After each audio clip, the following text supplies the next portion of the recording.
Hey, it's Jacob Wheeler, and you are listening to Jigs and Bigs.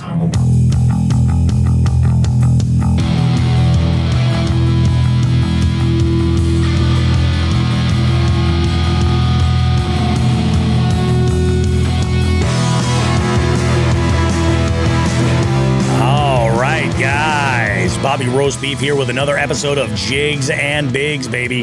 This week, we got Benya Outdoors as our guest co-host with us. And we have some exciting news coming up about the 2026 Jigs and Bigs online tournament series. We're also going to try and figure out exactly why Pittsburgh, of all places, seems to have entirely taken over my algorithm on social media. In Just the Tip this week, we're giving you guys some rock-solid tips for fishing jigs in the spring. Plus, we have all kinds of great stuff coming up in the live world, too. You guys do not want to miss out. It is going to be a good one. We will see you guys with all this Jigs and Bigs goodness coming up right after this.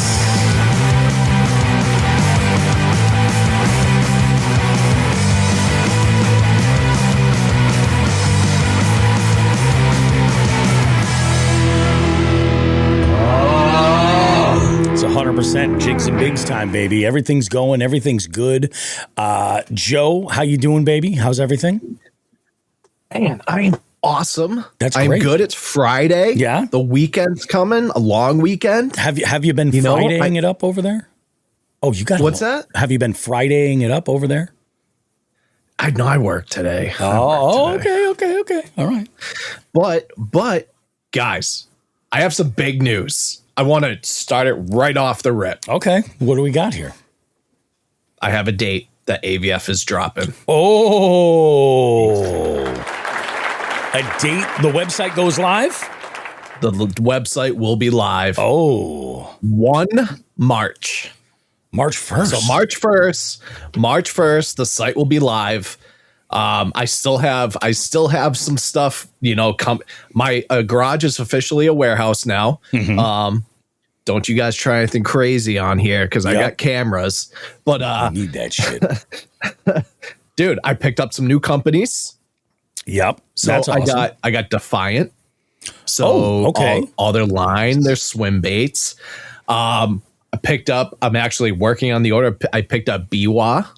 I picked up Hags. I picked up I picked up God, there's a bunch, dude. I got a bunch of sick JDM reels coming in. I have You do now. The tariffs are done, so I won't pay as much to get the shit in. It's a big deal. That's man. breaking news for me. That is. That was just today. That's great.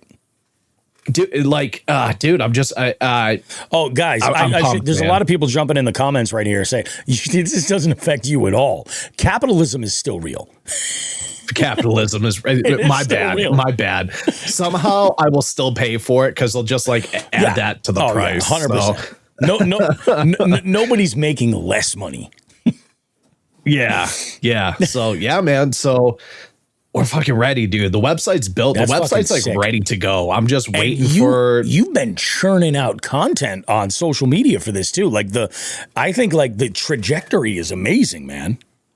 Yep. The content's smashing. We're making sure we do at least 4 to 5 posts a day. Try to do just some JDM and high-end domestic knowledge, along with some product spotlights, along with Hobby said some other things. Hell yeah, I appreciate that, Hobby. AVF over Bass Pro. Fuck yeah, dude. I got my fish or die order in the other day. That was a big order. That's awesome. Also, dude, while we're on it, man, there is a bait coming out from Fish or Die that I can't say anything about right now. Is there a truck driving by somebody's house? I never get that fucking geeky. I was like, is there a truck driving by somebody's house? some redneck with his plow truck out there right now. Fuck yeah, dude. That's awesome. I was wondering what the fuck that was. Yeah, that was literally, I looked and I saw the flashing yellow. It's a redneck with his plow truck going to do someone's driveway. This is life in New England. Go ahead, Joe. My bad. Oh yeah, man. So so Fish or Die, new Fish or Die bait coming. I can't say. Yeah. Someone in this podcast besides me may have saw it. I'm excited. And yeah, dude, it's gnarly. It's nutso. But yeah, dude, AVF is ready to go, dude. Well, I'm just waiting for some shit to come in, so I have it. Shit will continue to roll in, obviously. I'm waiting for throwback baits. I'm waiting for some of their stuff. They're literally making my baits as we speak that I'm going to be carrying. Wait, hold on. You're working with Throwback?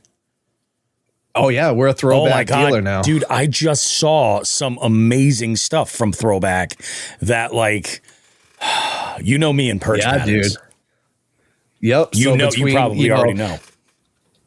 Between seeing them at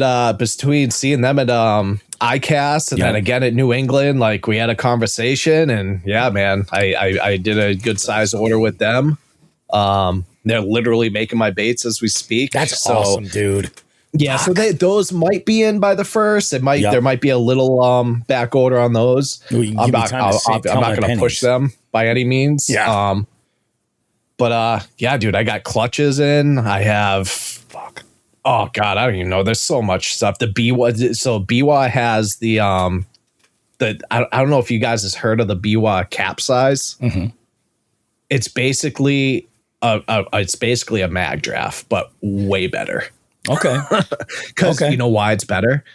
You can it's the same thing, has the harness system. So you have the harness system, but you have the option for a stinger system as well that mounts either to the bottom or the top. So you can run it on rocks. You can put it on top and running on rocks. That's awesome. Here's the difference. What's that? You can burn the thing, and it's with the mag draft. You friggin' you have to keep real that. Oh no, shallow window of speed for that to run right. Nope. Not with the capsize. With the capsize, you can burn that bitch. Yep. So I'm excited to have those. I think I have all the sizes. I literally was just working on the order. So hopefully, that should definitely be here by the 1st. But they got some gnarly soft plastics. They got those. I'm excited about the capsizes. I'm going to be sitting on the realm of like when I had OGO of like trying not to put everything in my own box and on my own rods. Yeah, that's stuff like that. Because wait till you guys see some of the freaking reels that are on the way. And I'm glad you mentioned reels, because before you jumped in here when we started recording, Binya and I were actually talking about reels specifically, because I've got some stuff that was going on this week, and I was like, I don't know, I've got tons of reels and I can throw stuff around, but I was like, do I want to pick up like a different, something new to play with?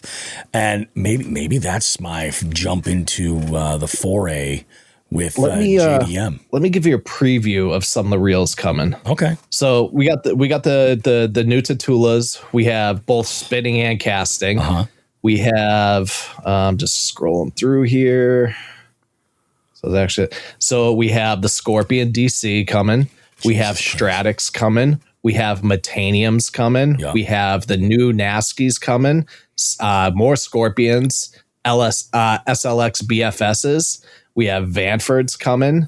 I didn't put the new ones on here. So hold on. Let me get that. Let me see that order here. Dude, that's unbelievable. Email it's in. Some of my favorite days in my life were when I would go to Joe's old shop and come home with a new reel. Like, if there is, that's right. Yeah, I'm a real geek. I am into it. I'm like, I don't know. That's fucking great. Todd from Fishing in the Stick says, I'm not a financial advisor. Yeah, no, this is the wrong spot. Dude, I can't believe that. That's a fucking sick lineup. That's a sick lineup. It's actually, this is an order I just an order from Japan that's on the way. I'm just trying to I ordered a bunch of reels from them too, and I'm just trying to find them here. Just give you a little preview, but we'll find them. And I don't have them right in front of me, but yeah, it was there are some gnarly reels in there too. Folks will be able to find out for themselves at AmericanVetFishing.com or AmericanVetTackle.com rather. AVF Tackle. Same thing. AVF Tackle. There's a reason. We'll get into this too. It's going to be a wild ride tonight. But so guys, go on the website right now. And you, Corrado SLX, that's two different reels. It is. Guys, go on avftackle.com you'll see the coming soon, and just stick your email in there, and you guys will be the first to know when it's live. So you'll get that email immediately when it's live, and you can go ahead and go in there and friggin' sick. Cha-ching. Sick. Yeah, I'll be buying some stuff. I've been seeing your posts like crazy too. Like, I don't know if I'm just because I'm like friends with you already, but like the algorithm has been stuffing AVF posts like good. All the time. Good. So That's what I've been seeing them. Algorithms are weird, want. but that's fantastic. Dude, that's honestly, that's and I'll admit, I didn't know it was you at first. I was like, "Oh, what is this?" And I'm like, "Oh shit, I know that logo." Like, just from the quick glance at looking at it, I was like, "Oh shit." Yeah, man. Yeah, I'm pumped. Draco's getting a lot of good press too with some of these posts. And I can applaud that for sure. Yeah, dude. Draco's getting in there. Emma's gotten in there. I think there's some ready for it's like a whole family thing. It's awesome. Fisher Dye's been getting a lot of love on there, obviously. Then, the BWA and the Defiant stuff's going to I was on the phone with Oliver Nye for like 2 hours the other day. So just him and I talking business, doing some orders, just awesome, kind of chit-chatting about, what's to come for them and everything. And I'm still amazed I didn't really pick up on you working with Throwback, because I just saw some stuff and I was like, you gotta control yourself, Bobby, and chill the fuck out. Because it's getting a little intense. SLXDC, Javi says. I had a feeling that's what it was. SLXDC. Yeah. I'm pretty sure I have them. Yeah. Dude, between the throwbacks and the clutches, oh my god, dude. I'm looking at those cap sizes. Those are kind of cool. Yeah. Oh, are you looking at those? I Googled them when you said it. I was like, ooh. This is great, man. Nice. Yeah, that's awesome, dude. This is all coming together. Timeline's freaking amazing. Like, this is freaking sick. I'm stoked for you. I am stoked for you. I am going to be hating myself because I'm going to be trying stuff out a little bit more liberally, and it's going to cost me. So, I mean, we'll do the best we can. Maybe I'll pick up another trivia night. Well, looks like we're not recording on Fridays anymore. No, I'm not. It was fun while it lasted. I did actually. I had a bar reach out to me this week, and they want me to cross state lines, and I'm like, it's fine. I don't give a shit. But they're like, yeah, we're looking for this. Are you available? And I wrote them back. I'm like, sorry, I have no availability. I did offer to put them on a list in case something does open up that I can reach out and contact them. I'm like, but yeah, I'm sticking to it, man. I like the Friday thing. Speaking of Friday, we knew it was going to happen eventually, but I actually have an event next Friday. So the recording of this show is going to happen that following Sunday morning. And we'll have a specific time we'll figure out. And I will do what I can to get a post up for the jig heads a little bit earlier, than right now. Before we go on, let me do a little bit of quick housekeeping here, just in case there's folks that are like 15 minutes into this episode and they're just like, what the fuck am I listening to? Folks, welcome to Jigs and Bigs. We're a weekly fishing entertainment podcast where we talk about all things fishing and fishy adjacent as well. We drop a show once a week on all of the audio podcast platforms.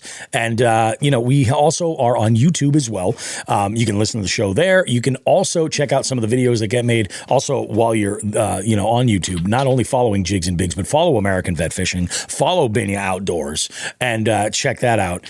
The show is weekly. Myself and my co-host with the most, I'll pronounce that properly, Joe Brown, American Vet Fishing. And we have joining us on today's show, official tournament director and general awesome guy, Binya Outdoors.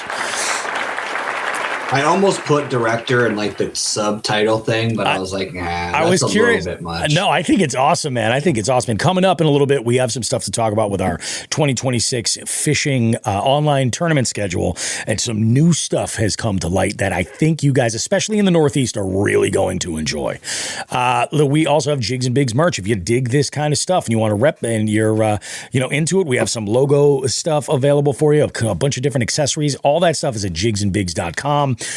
We also have, you've heard me mention a couple of other names here. Those are our jig heads. There is our Patreon following that jumps in and they get to see us record the show live via a private live stream. So these folks are in here. They can comment to be a part of the show, and we love and appreciate them. You can join that. It's $5 a month. It goes directly to help keep the show going and growing, and eventually it's basically all going to be going into AVF's pocket because that's just the way it goes. What else do we have? Well, let's see. Oh, we've got our all social media. Like I said, we've got YouTube, but you can follow us all on Instagram as well. And, also make sure to follow us at your preferred podcast platform. And ratings and reviews go a huge way. If you find yourself wanting to engage with the show, we have a hotline. The phone number is 413-324-8519. No, nobody's ever going to pick that up. Just leave us a voicemail. You can also text us. That's for segments like FTG. You'll hear about that later. That stands for Fuck That Guy. We also have our live wall segment where we engage back and forth with listeners, and it's going to be pretty awesome tonight. We got a good one lined up for you. So go ahead, take that number and put it in your phone right now. 413-324-8519. So, Joe, how was the rest of your week as far as fishy shit? Man, all my fishy shit was, phone calls and deal. It was all AVF related, really. But dude, I don't know what it is about this week. We talk about like how excited we are for fishing and whatnot, but like the bug's been bad this week. Like all I can think about, and maybe it's because I saw outside of like Monday, because we're supposed to get fucking snow again. But outside of that, you can see the temperature starting to trend back up, and I'm like, okay, and we're getting more rain down here. Yeah, it is exactly, and it's end of February, dude. Next month, by like end of the month, it's fucking game time. So I'm ready. I'm ready. I'm at the point now where I will be on open water as soon as I'm able to get my boat cleaned out with the snow and shit. I'll be on the Cape because I don't think there's ice there right now. I don't think so. Yeah, I'm not sure. Yeah, I'm not sure. Yeah, I'm not sure. So, but yeah, I'm diving in.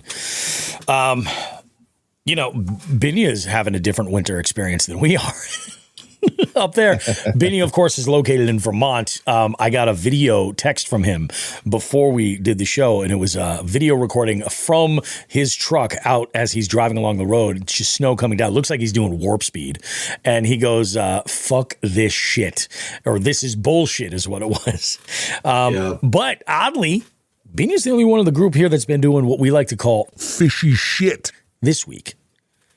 Tell us about your week, Mike. It has been a rough couple of weeks, actually. So for fishing purposes, there's this window of time for ice fishing where they give up on winter as well. So like everybody around is like, I'm sick of winter. I want it to be spring now. Well, the fish are doing the same damn thing. Yeah. So like the last probably 3 outings, I've spent 8 hours each day on the ice to have 0 bites. Yep. So I'm ready for open water too. It's funny because ice fishing for me is something that I do to bridge the gap to open water fishing. Yeah, exactly. I got into it because I was like, I just want to come in contact with a fish just to do it because it's better than sitting at home and looking at my tackle and going, I wish I was fishing. But I'm now at the point where I'm like, man, I want to just get casting and reeling and doing what I consider actual fishing at this point. Yeah.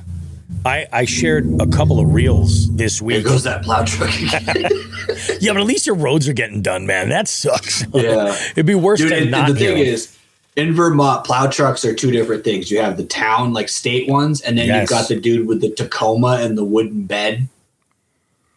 And that's what a lot of our local ones are, and that's what that guy is. Yeah. Yeah, at least he's out there doing God's work, man. Let's be honest.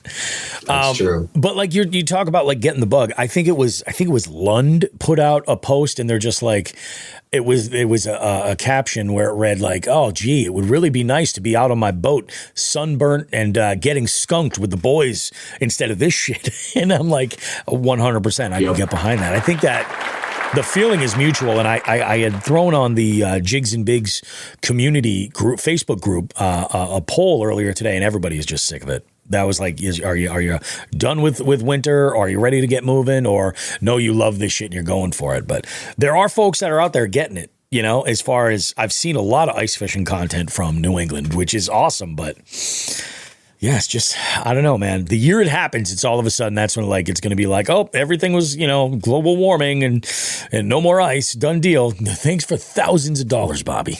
Thanks. Because, you know, I can't get into it fucking cheap. I can't. Let's see. You and I, we jumped in. Actually, let's talk the tournament stuff after we wrap up everything else. Sound like a plan? Because we have a tournament schedule drop that is just absolutely insane. I think it's 17 events total is what we came up with, something like that. Something like that. 17. I think it's 17 events this year, and very 17 confirmed events. Yes, confirmed. There could be a couple more, and I think it's going to be pretty badass. Let's go. Let's see what did my week have going on. So this week I had a couple of things going. I actually was able to edit and release 2 videos for YouTube this week. One of them was just the video version, the full conversation with Ryan Parker. That's available. As well as the entire video segment for Just the Tip, where we got a little scientific talking about that transition from winter into spring as ice comes off.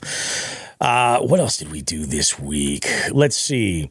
Planning stages for April Jigs and Bigs events in Central Mass kind of started. These are Jigs and Bigs live things. We're going to do some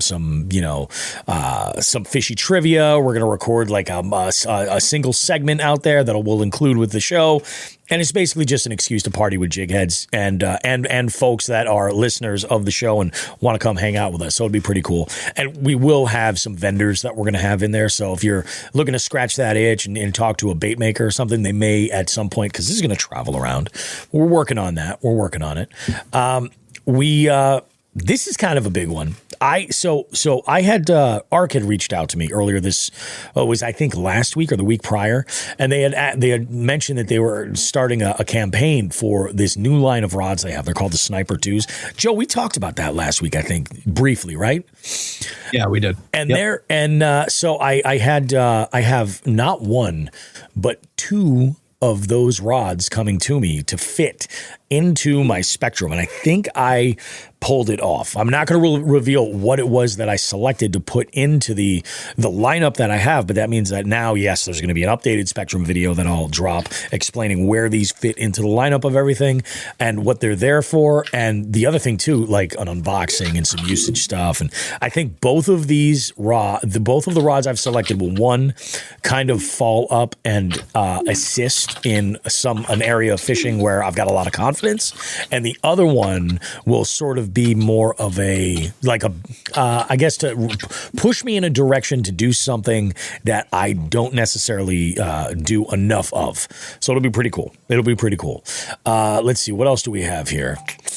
Oh, and then, of course, we've got the tournament schedule. So Mike, why don't we jump in and we'll talk about that, because this is pretty sweet. And the thing I love about our tournament platform is that it's online, so everybody can compete pretty much everywhere you are in the lower 48 and in Canada. So it covers basically the vast majority of our listeners. And on top of that, everybody, regardless of your style of fishing, can take part in it. And that's really cool. So, Mike, I'll hand it over to you. You go ahead and talk about some of the specifics. So the goal this year was to try to add some things, make sure everybody wasn't, like Bobby said, our goal isn't to be this elitist tournament group. It's to be this inclusive tournament group. Yep. Because we wanted to create tournaments that makes everybody have the ability to compete, but not feel overwhelmed by it. Yeah. And that's why we have, and if anybody was worried, the offering is not changing from last year. Mm-hmm. We are still running the scavenger hunt. Those are still in play. We may even be doing one of those bonus ones I'm talking about, 2027. We may talk about doing potentially an ice fishing one, but I've got to work the logistics out with that one. Exactly. We're still doing the slots every month. As a matter of fact, and I don't know if Bobby wanted me to put this out there and he can fire me for saying it, but those are all scheduled.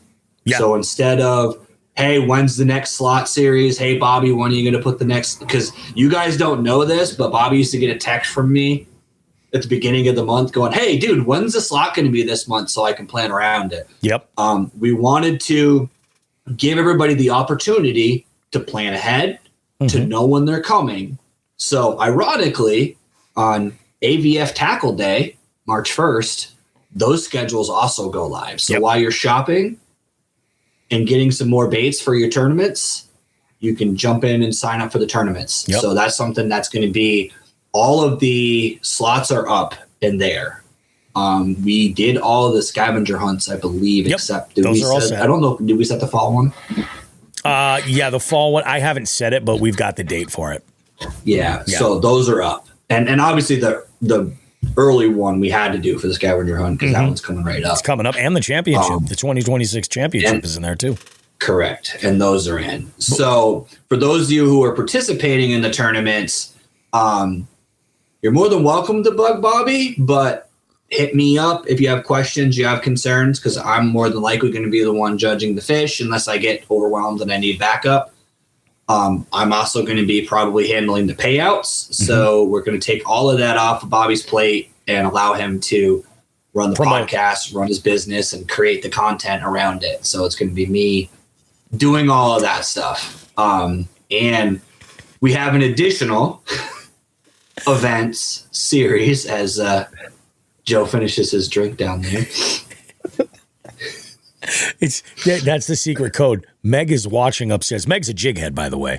And she's watching from upstairs, and when that's the signal, then she's going to come back and bring him a refill. I'm not gonna lie. At the 300th episode, there was a pretty good system going because I was watching. Joe's cup would end up empty, and then all of a sudden, I would just see one sliding in from the side, and then he would just swap it out. So it's a pretty good little system you got going. If I ever went to Meg, was like, Meg, I think I'm an alcoholic, she'd be like, no, you're a pussy. I'd be like, okay, I'll keep drinking. I think that's the difference between, I think, your guys' relationship and some other couples I've seen is like, I literally watched her one day just like tap him on the shoulder and just hand him a drink at the 300. Yeah. Like, you need another one, dear. Like, it was like, instead of cutting him off, she's like feeding the habit a little bit there. Love her so much. She's the best. Holly and I had a long conversation the following day, and it's like, I said to her, I was like, do you see how life could be? Do you see? And she's like, yeah, some people, not all heroes wear capes. That's right. That's funny. Oh, man. So let's get back on track. A brand new series, right? Launching for 2026 for the Jigs and Bigs tournament series. And this one's going to be really excited, although I have some bad news for a bunch of the country, at least for now. So go ahead, Mike. So one thing I wanted to offer is one of the things I used to do a lot of. I used to do monthly formatted 5-fish tournaments. And a lot of those have gone away. A lot of big trails stopped doing them. A lot of small trails stopped doing them. And I wanted something that gave people more time to fish, because it's cool to have a single day slot series event, definitely, or a week-long scavenger hunt. But for some of us, we only fish a couple days a week. We don't get to get out every day. Yep. And this gives you the opportunity to have, 30 days, 28 days, whatever, how many ever days are in the month, to get out and potentially win some money from the fish you're already catching. Yep. But being Jigs and Bigs, we couldn't just do a regular 5-fish tournament. No, because of course not. Why would we just be the same? So I actually worked with Fishing Chaos, and we figured out a way to do a team monthly. Yep. And the way this is going to work is, I'm going to explain that, and then we'll get into why, unfortunately, some of the rest of the country is going to be disappointed, is with the exclusivity thing, we didn't want to be like, okay, Joe's on my team. Now I got to drive to Massachusetts every time we want to get fish for the tournament. So we made it so that you and your teammate can fish anywhere in what we are going to be calling, we'll call it Region 1. Yes. We marked out a specific section of the country, which is pretty much from Pennsylvania up into the Northeast. Yep. We blocked out that corner of the country. And the reason for that is because I did a little bit of survey with some friends that do tournaments, and also I've had some experience with this as well. We wanted to make it competitive. Yep. And let's be honest, there's certain parts of the country. Oh, here we go. Drink delivery. I knew it. You're the best, babe. I love you. So, yeah, basically we wanted to make it so that you don't have a place that you got a guy that's got a teammate and fishing OHIV every weekend. Yes. And getting 20-inch fish all the time. And I'll admit, I'm not going to name the tournament series, but I competed in a couple of monthlies where they included southern states as part of the Northeast. And lo and behold, the top 5 every time were those southern states. And the ones up here, we were all just behind because they just have filling the pot bigger. So we wanted to make it specifically regionally. Now, what I was saying before is I don't have to be with my teammate. Your teammate could be in Maine, could be in Pennsylvania, could be in Rhode Island, New Hampshire, any of these states that are within the boundaries. You each individually fish separately or together, and your bag is a combined bag. So when you sign up, the first person, and we're going to do a video about this, you guys will see a bunch of content on this, but essentially there's going to be the first person signs up and creates the team. The next teammate joins his team. And there's actually an invite accept process, so you can't just accidentally join someone else's team. There's a way to kind of gate this. And then when you submit your fish, they all actually go into one collective team bag. So it's the best 5 of each angler. Anglers for a month. And we're going to be running each angler, those every month. The best bag total for that team. Correct. So it's 5 total fish per 2 anglers. It is a 2 angler deal. And there's going to be a whole bunch of rules, but just to kind of give you guys a quick overview, you can't change teammates once you've signed up. So if you sign up for May, me and Bobby are a team. That's what we signed up. We're teammates for May. But come June, I can be teammates with Joe. I can be teammates with someone else. So we're going to allow you to switch teammates. This year, it's just going to be a bunch of open individual events. Next year, there's a little bit of extra level that we're going to add to it. But for this year, we wanted to create a monthly trail to allow everybody in New England to participate. And I know Cheryl Bentley, for example, tournament angler. So there's a lot of people that are already doing tournaments. Joe does boat tournaments. Well, guess what? Joe could be doing a boat tournament, just throw a catch board on there, and after he measures it, slap it down, take a photo, throw it in the live well, and now he's entered a fish. I've done it. Yeah. And that's the thing, guys. This is all vessel. So however you do it, if you want to get in, you can 100% fish. And yes, that includes the bank as well, like all methods. If you want to enter and go ahead and do this, for sure, go for it. I do want to mention there's one thing that we talked about when we planned out the region, because we did want to incorporate like the states that were in the Northeast, but not necessarily New England. And as we add other regions or create them, the lines may change season to season. But for now, like what we're calling Region 1 is all 6 of the New England states, New York, Pennsylvania, and I think we included Jersey there, right? That's where we cut it off. Correct. We're literally taking, if you look at a U.S. map, you take Pennsylvania and up. Everywhere from there. Northeast from there. We're just going to include pretty much our listening area for the most part with a couple extra places. I do want to say one thing, and again, this comes from being tournament director myself and also from just seeing how Sean did this initially. The Great Lakes are not inbound waters for this tournament. The Great Lakes are not inbound. They will be their own. Yes, they will be their own region. That's the plan. So the plan is to eventually make the Great Lakes. Now, St. Lawrence River is the exception. Still in play. We are allowing St. Lawrence River for this one because it's not officially the Great Lakes. It is it's going to be tricky. And as a director, I'm setting myself up for failure. Yeah, I don't think you are. But if the Great Lakes are not in play, which means if you're in Alexandria Bay, stay in the river.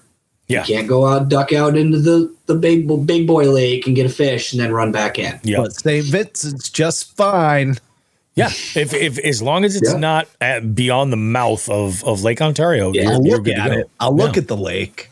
Yeah, it'll be a nice. You can see it from where you're catching your fish. Yeah. You just can't. Yeah. But the lake scares me.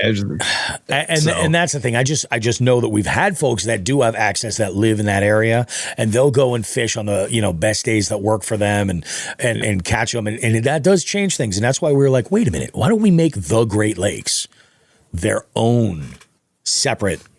Because it's generally it's going to be a different angler, in general.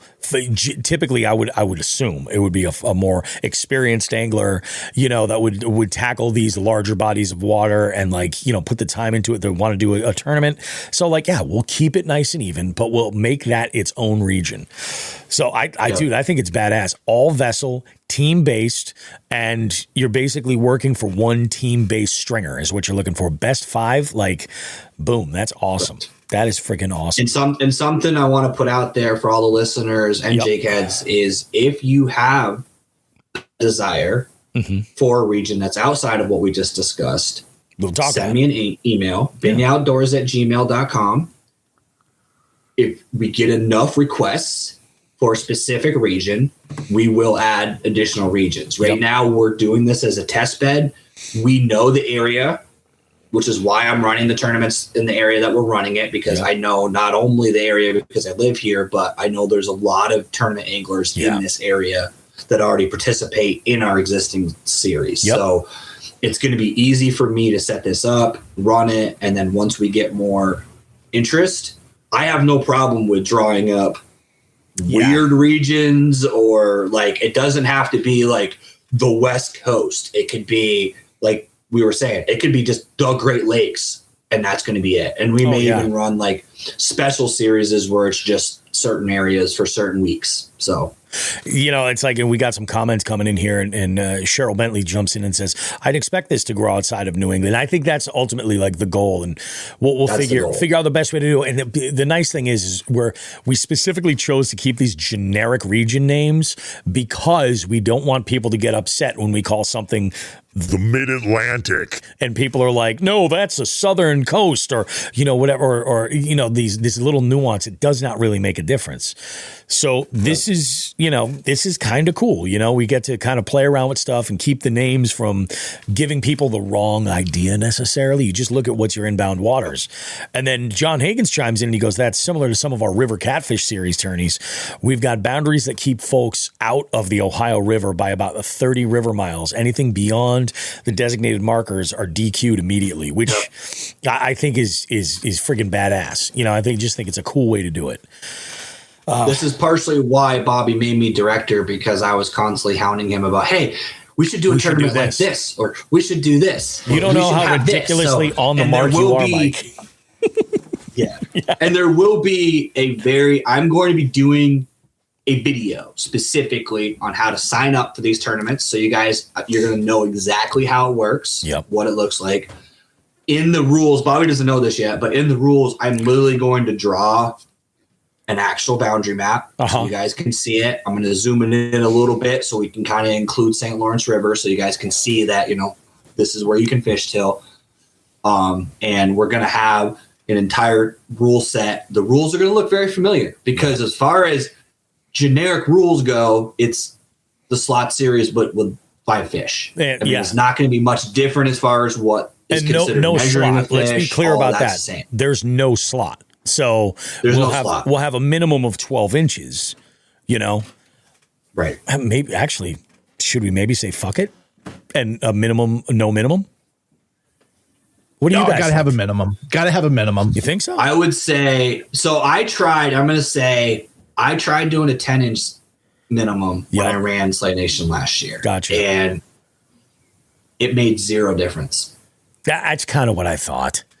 So honestly, over the course of the season, there was nobody got better positioning by having an extra 10-inch fish in their 5-fish bag. They didn't end up in the top 5 anyways. So it didn't really have any impact on the final. So if we do a 12-inch minimum, which is kind of the standard, then that's fine. And honestly, I think I could argue that a little bit. Now, great. I'm not trying to skew anyway, but I just because I love being the devil's advocate.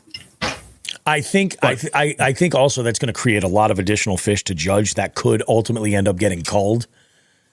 Yeah, and there will be some that will just get culled automatically. This is obviously down the road, but don't forget, like, each state has a different minimum, or most states have a different minimum. That's true. Vermont's So 10. Vermont. I didn't know that. 10. Okay, so I didn't know that. So like down the road to get more regions involved, and because maybe Texas has a bajillion 12-inchers, but guess what? Their state minimum is 15. 14. Yeah. Or 14 or 15. Yeah, So, I see what you're saying. hey, you're in, but these fish have to be by your state minimum. Obviously that puts a lot of work on Binya. Yeah. To figure out the regions. To have to know, the state minimum and whatnot. Yep. But no shit. I'm fairly certain. That's actually why I went with 10 for Vermont, because it was 10 here. So, yeah. And then it gets weird. Like when I was down in my South Carolina, my Georgia tournaments, spots were 12, largemouth were 15. So like I have to make sure you make sure you identify those fish correctly, species, or you're fucked. Yeah. No, that makes sense. So it's a 5 fish. So it's the traditional 5 fish bag. Yep. The tiebreaker is going to be biggest fish in the bag. So for example, if 2 teams are tied with 100 inches, but one team's got a 21 and the next biggest fish on team 2 is a 20-inch, then that team takes and we'll go back down. If they both have a 21, then the next biggest one is a 20, then we keep going down the list and work our way down. Mark's asking, he's saying, so 5 fish, no max. Is that just for the duos? So yeah, so in the team tournament it's a 5 fish tournament. You enter fish and the app will automatically cull the stringer for you. So all we're counting toward your progress are your top 5 biggest fish for that entire month. The main angler, the captain, and the teammate, they work together for that bag. So even if you're only planning on since you can fish in different areas, let's paint a picture, like a scenario where this is cool because of the internet and the way we've kind of connected with anglers all over the place.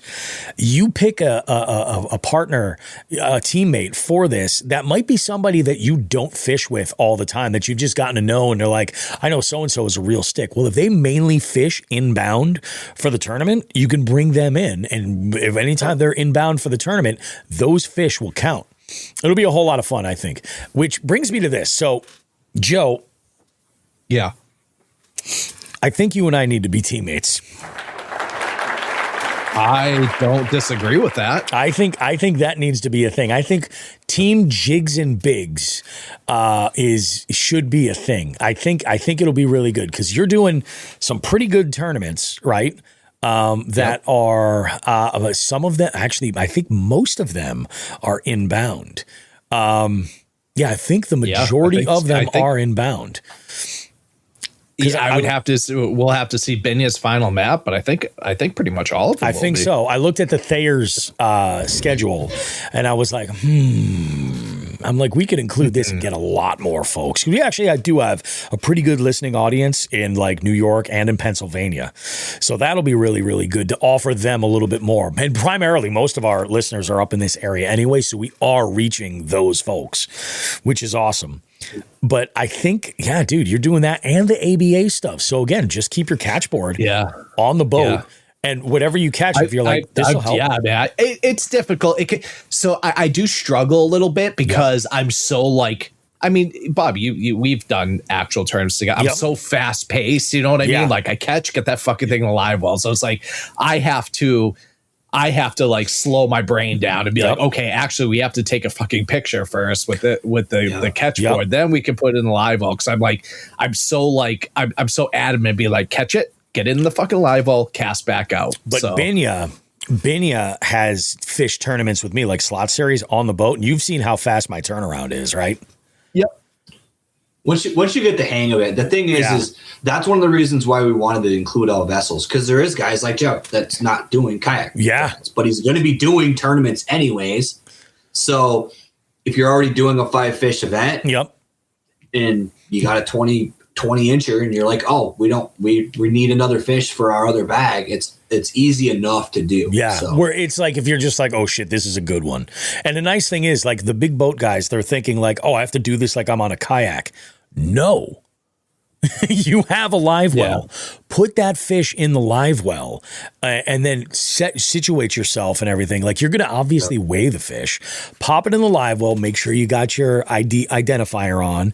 Get your phone ready. Grab your catch board. Snap a pic, and then boom, you're good to go. Put it right back in the live well after that. You know, it's pretty good. What is it? Cheryl jumps in with a question. She goes, I've been wondering whose responsibility it is, the judge or the person entering their catch. I direct a nationwide tournament where kicker fish can be any size, even under 10 inches. Depends on what you're asking about, Cheryl. If you're talking, she says, would it be my responsibility to DQ a fish per each state's rules or the anglers? I mean, technically, like as far as the tournament goes, it's up to, does it match your rules? You know, and if your rules are stating that the minimum is set to whatever, then that's fine. You also have to look at the entire rule, because lots of times those minimums aren't for catch and release. So like snapping a picture and catch, photo, release is not going to be a problem. Putting it and transporting it might be the problem. You know what I'm saying? Yeah. So I talked to Fish and Game here, and they told me that this is Vermont. I can't speak for other states. Because it's a CPR tournament, you're just catching and releasing fish. So if you're not putting them in a live well and you're not bringing them out of the lake, you could do a tournament with all small fish. It doesn't really matter. Yeah. But I can't speak for other. I'm going to have to do, that's going to be my role. We're going to be growing Jigs and Bigs tournaments as a rule. Yeah. Like there's going to be new offerings. There's going to be some other stuff that I've talked to Bobby about. I'm going to be so bold to say I want to be the entry-level friendly version of KBF at some point. For all vessels. That's really my goal for Jigs and Bigs. Yeah. I want to be I want to have competitive offerings, but also friendly offerings at the same time. There's going to be I got one even better. We are going to change the game and being the first to have successful co-tournaments with boats and kayaks and bank anglers. 100%. True. Yeah. A monthly is a great format for that, because there's people that'll be like, oh, I can only fish 4 days a month or whatever. Put your time in. Just because there's other folks that have the opportunity to be on the water more doesn't mean they're being productive.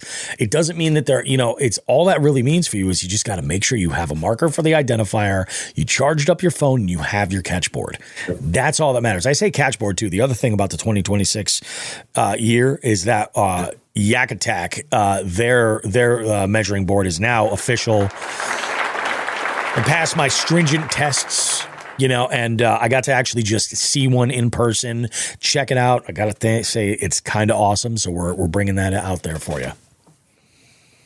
Yeah. I'm stoked. And that's why I brought the monthly in. That's why I wanted to do anybody anywhere in New England, because ultimately I fish Saturday, Sunday. Bobby fishes during the week. Yeah. So if Bobby's my teammate, I have an opportunity now to get fish all week because I pick a teammate that can fish the days I can't. Yep. So even if you live in the same area, but you only fish Saturday, Sunday, but your buddy fishes in Vermont Wednesday and Friday, you're now fishing 4 days a week in your tournament. Yep. That's why we wanted to make it so anybody can team up. You're going to see a lot of like intergenerational teams. Like you're going to see like a bunch of young dudes that are like grinding in their careers and shit. And they're like, I only get to fish like these days. I'm out there all day, but they're going to be partnering with dudes that are retired. Mark my words. Yep. It's going to be strategy. There's going to be a strategy to it. Folks that work in, and this is going to be good for retirement vets too. Think about that. Think about that. That's when you have the ability to go and do it. Like I think that, man, I think you're really onto something. I'm excited about it. I really am.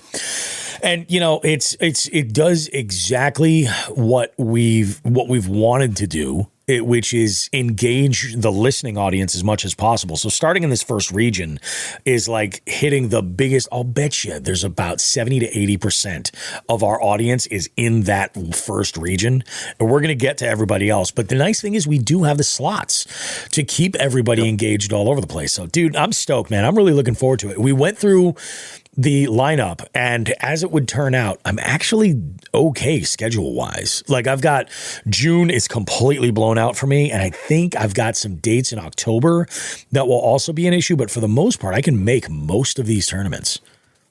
Yep. You know, which is great. I freaking love that. But yeah, we definitely got to get Joe in more of these suckers for sure. You know, if for no, that was part of my target audience. Yeah. Was doing the monthly because I know Joe's already out fishing, practicing for tournaments. Yeah, throw a fish on a measuring board and take a photo. We can get Joe's, because I've seen Joe's name as far as angler list, but then all of a sudden there's no fish submitted because something happened. You shut your mouth. He was there for May. Just saying. The May slot. He did what he fished. He outfished me on that one. Jesus, all in like the last hour. I don't know how that happened. And then I found that shopping cart that was zip tied together, and it was weird. I'll tell you, Bobby, that one day we had together on the same lake. What a that was the May one, dude. That was insane. It started out so fucking cold, and then we ended up with like thunderstorms at the end of the day. Like, and I was lighting them up. Like, I was all over. But I mean, there was a lot of fucking small fish. But that was the best I think I've ever done in any one of these suckers. It rained all day on us. Man, all day. Fucking crazy, dude. All day. I love this. Cheryl's excited. I love that. She says, I love this new tournament edition. Dude, this is going to be so good. This is going to be so good. Cheryl, share this to the people that participate in your events too, because I'm trying to get the word out as much as I can, but I know you do a lot of tournaments. So if you guys, have friends that do tournaments, I want to grow this into a bigger thing. Yep. So that we can then offer even more stuff. The whole goal is to try to get as much offering as we can. Oh, definitely, dude. I think it's going to be so good. I am especially excited about May's scavenger hunt and the championship, which is going to be insane. Yep. So that's an invitational, but even if you're scheduled for the scavenger hunt in May, you automatically you can jump into the championship then. So you could be fishing them both. Right there, takes a little bit. Oh, shopping cart pattern, Connecticut River. There you go, John. Nice. The May Open is going to be sick. Todd Sefton he's qualified for the championship. He's good. The May Open is going to be bananas. There's so much that I'm looking forward to this year, you guys. I can't freaking wait. Why don't we shift gears? We'll jump into headlines. I know Joe, you said you got a headline, right?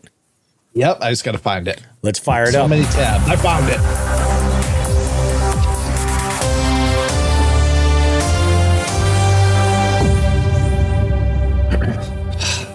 Bobby. Yes, Joe. Mr. Binya. I don't know what the F is going on in California. Because another absolute slaunch got caught. And it might not be a record bass because of a technicality. So first thing I'm going to do right off the rip before we even talk about the stories, I'm going to get rid of this fucking ad because I don't want to buy a Toyota. And then I'm going to share this with you just so everyone here can see. Just so everyone here can see this fish. And go. Booyah. It's up. Fucking giant. That's ridiculous. What's up with California, man? Like, well, I'm gonna blow your mind. I knew there was fish in California, but all of a sudden, like all these records and absolute giants are being caught. Yep. Come on now. So we're gonna talk about it. We're gonna talk about it. And let me see. I gotta stop this real quick so I can do it. Okay. All right. So after catching one of the biggest bass ever seen in California, kayak angler Damien Tao isn't sure if it will properly be certified as a lake record. The nearly 19-pound largemouth is big enough to qualify as a record, but a strange state law that Tao inadvertently broke while transporting and weighing the fish could get in the way of achievement. Yep. In a post he shared to Facebook Tuesday, Tao owned up to his error. He said he wanted to be transparent with the monster fish. His personal best largemouth bass in his first over 12 pounds. Tao did not respond to a request for comment from Outdoor Life on Wednesday. Well, there's good news and bad news, Tao wrote in this post. I finally ended up joining the Teener Club with this lake record fish, but it ended up infringing the law. And Tao explained that he was fishing from his kayak on Sunday when he hooked the giant bucket mouth on a big swim bait, a 10-inch megabass mag draft, an albino pearl. He said it was in his first spot of the day during his first hour of fishing, but he did not name the lake. He fought her for 30 seconds and boated her. At first, I thought it was just another 10, maybe 12 until I held her up. Put her on the scale. Another 12. Just another 12. Oh, just a 12. Just a 12. Yeah. But for the first time on the scale, she went around 17 pounds. After paddling to shore and weighing the fish on his hand scale a second time, Tao got a reading of 17.46, which his friend told him was big enough to qualify as a new lake record. Yep. They put the bass in his friend's live well while Tao tried calling the California Department of Fish and Wildlife, along with the U.S. Army Corps Ranger Station, to see about getting a certified scale brought to the lake. He didn't get a response, which he said was understandable since it was a Sunday on a holiday weekend. Tao decided to transport the bass alive in his friend's live well so they could bring it to the certified scale where the fish weighed 18.75 pounds. Holy fuck. He and his friend then drove back to the lake and released the huge bass. By this point, Tao had crossed into legally questionable territory, but he didn't realize it until the following day when another buddy called to congratulate him. I told him step by step of the day and what I did. Tao explained in his post. He double checked and informed me that even though it seemed like it was the right thing to do, it was against law. It didn't even click with me until it was mentioned. According to the California law, it is illegal to move a live fish from the water where it was caught. The law exists to prevent the spread of invasive species and to protect native ecosystems, according to the state. And then it just goes by. So let me show you. I want to show you. Go ahead and I'm going to share again. This doesn't even fucking look real. It's insane. Oh yeah, no. You're right. It is. I have some news that's not in that article though. This is fucking crazy. This is fucking insane. Crazy. So here we have that bad boy, and then we have that, and then look at that is like the most epic photo right there, where you can see it actually like against his silhouette. Oh yeah, and the fact that he caught that in a kayak too. Oh yeah. Like, can you imagine it would have been yanking him around in that kayak? Yeah. Yeah. So here's my question about this, Bobby. Yep. And you said you have some news that I don't have. I'm curious to hear about it, but correct me if I'm wrong, but some of the other stories that we have covered in the last month and a half or so regarding California, they all move. I think both of those ones moved the fish too, didn't they? I don't know about that. You're talking about. I think at least one of them had put them in the like a live well or something. Not what's his face. Are you thinking not the Max dude that we had in the show? Yeah, I don't think so, because I'm pretty sure he just measured it. I don't think that was on a certified scale. I think that was on a certified, but there's another one that was on a certified scale, and I think you might be right. Where he transported that, but I will double check. Well, it's interesting that you mentioned Max. It's actually very interesting that you mentioned Max, because I want you guys to take a look at this. All right. See those two fish?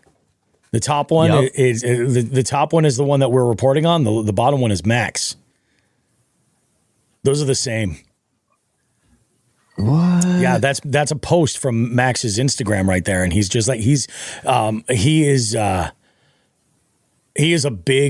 close friend of Damien's, and And he put up this post this week and he's like, yeah, he goes, it's amazing. Moments like these are unbelievably rare when you catch a fish. He released this fish. It was in December, right? He released it.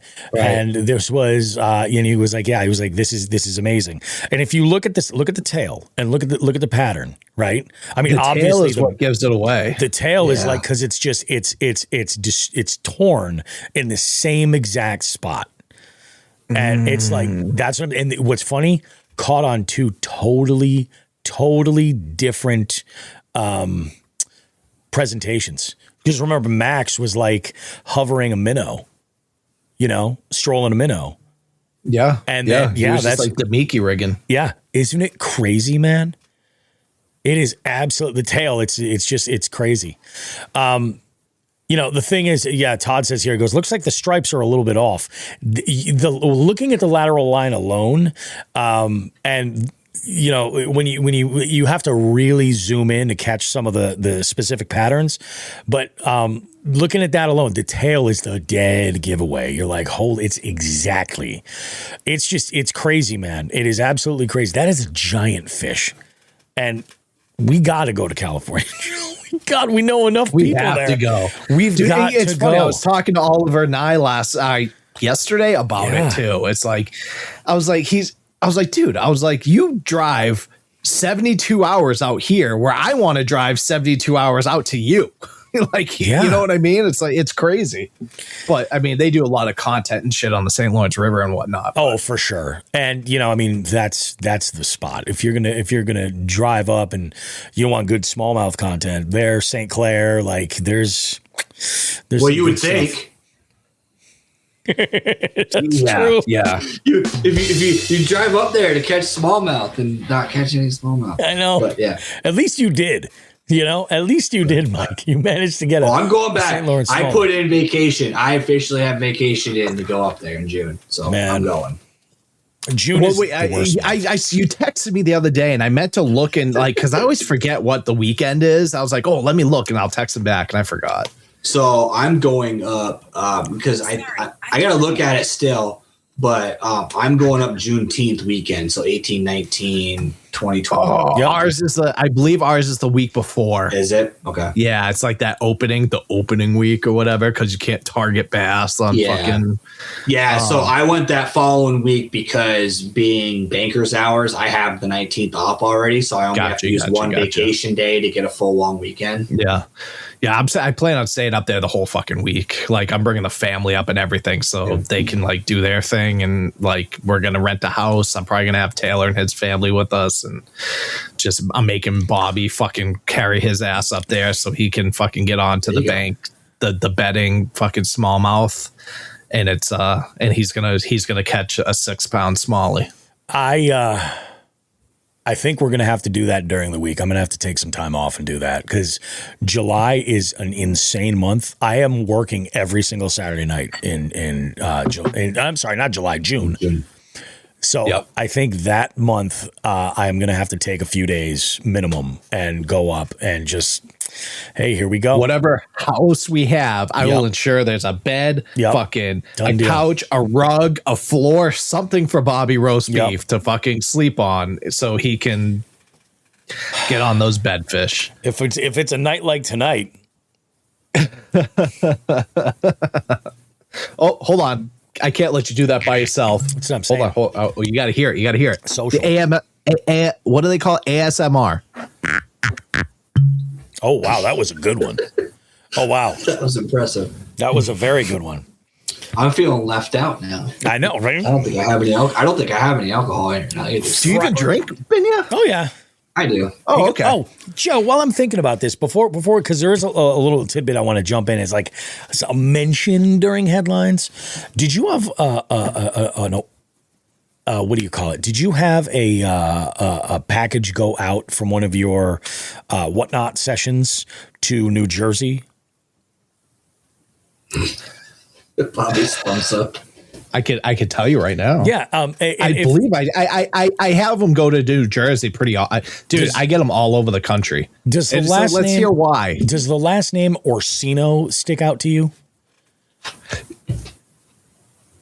Talked about So as Janelle's brother. Janelle Orsino's brother. Yeah.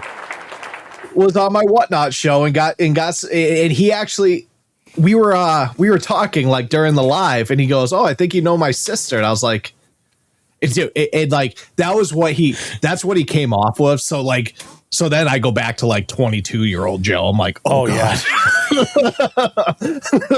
That's what he said. I was like, I fucking knew I had another kid somewhere. Oh yeah. And he's like, yeah.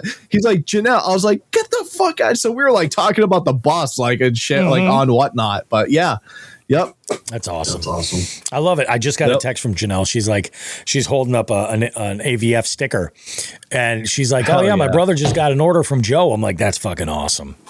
Yep. See, the fucking shit's moving. We're keeping things going. It's all about, you got to keep that self-sustaining economy. That's what it's all about. The AVF. The virtuous cycle, as Zechariah Fullard would say. Speaking of good old Zechariah Fullard, before this, we're going to talk dual threat fishing in just a second and why we're not getting super heavy into it. But I want to say, my fucking algorithm has been sending me so much content about folks in the Pittsburgh area. Typically content like kind of like mocking the speech pattern, the yinzers. You know what I'm saying? And I don't know where this came from so out of the blue. Like, I don't know if it's that as some of the comments from Zach have been like, no, it would be pronounced get your ass down here, like that, some shit like that, or how Yin's doing some shit. I mean, just ridiculous stuff. And I'm like, where is this coming from? It's probably from the Columbus show. Your phone was just listening to Zach talk the whole time. Maybe, but it's weird. Like, and there's so much stuff. I've been sharing it and I'm like, do we have listeners in Pittsburgh specifically? If so, where do you all fish? Because I want to, let's grab some Promenti brothers and go on the fucking boat. Like, I'm here for this, you know? Not a Steelers fan, but like, it is what it is. Shut up, dog. Mm-hmm. I don't know. I just had to get that off. That's so weird. It is. It's bizarre. And I'm like, where is this coming from? Like, I understand my algorithm. I got into a fucked up algorithm recently, too. Oh, yeah? I don't even know where it came from. Yeah, it was weird. Like, it's weird. Like, a lot of my shit now is like gun shit. You know, because I've been obviously talking about like the firearms course and shit like that. So like that, I've been talking a lot about like duck hunting and stuff like that potentially. And I got the green light for a dog, Joe. A dog?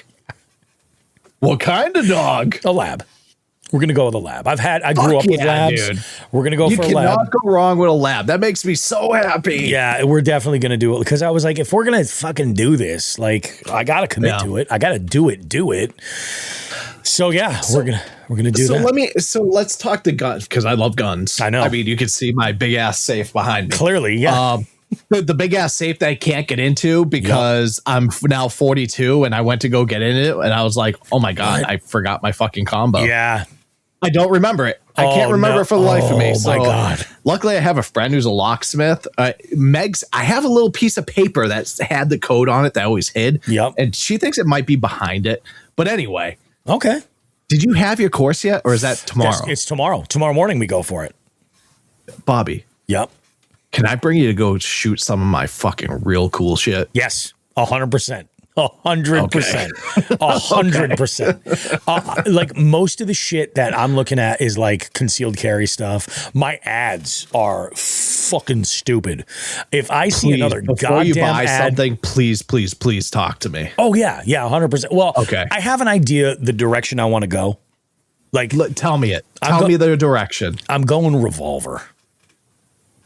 You can't go wrong with a wheel gun. That's what I'm saying.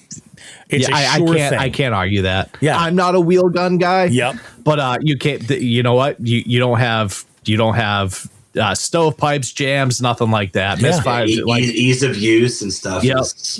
It's just you can't go wrong with a revolver. Yeah, I'm like it's a classic. I'm like that's the way. Not the best necessarily for like concealment per se, but if I see another fucking it can be if you get the right one. It can be. That's exactly it. If you pick the right one, and that's where I'm going to take my time a little bit as far as figuring out what I'm looking for. But if I see another fucking ad for the Vanish holster. fucking swear to God, dude.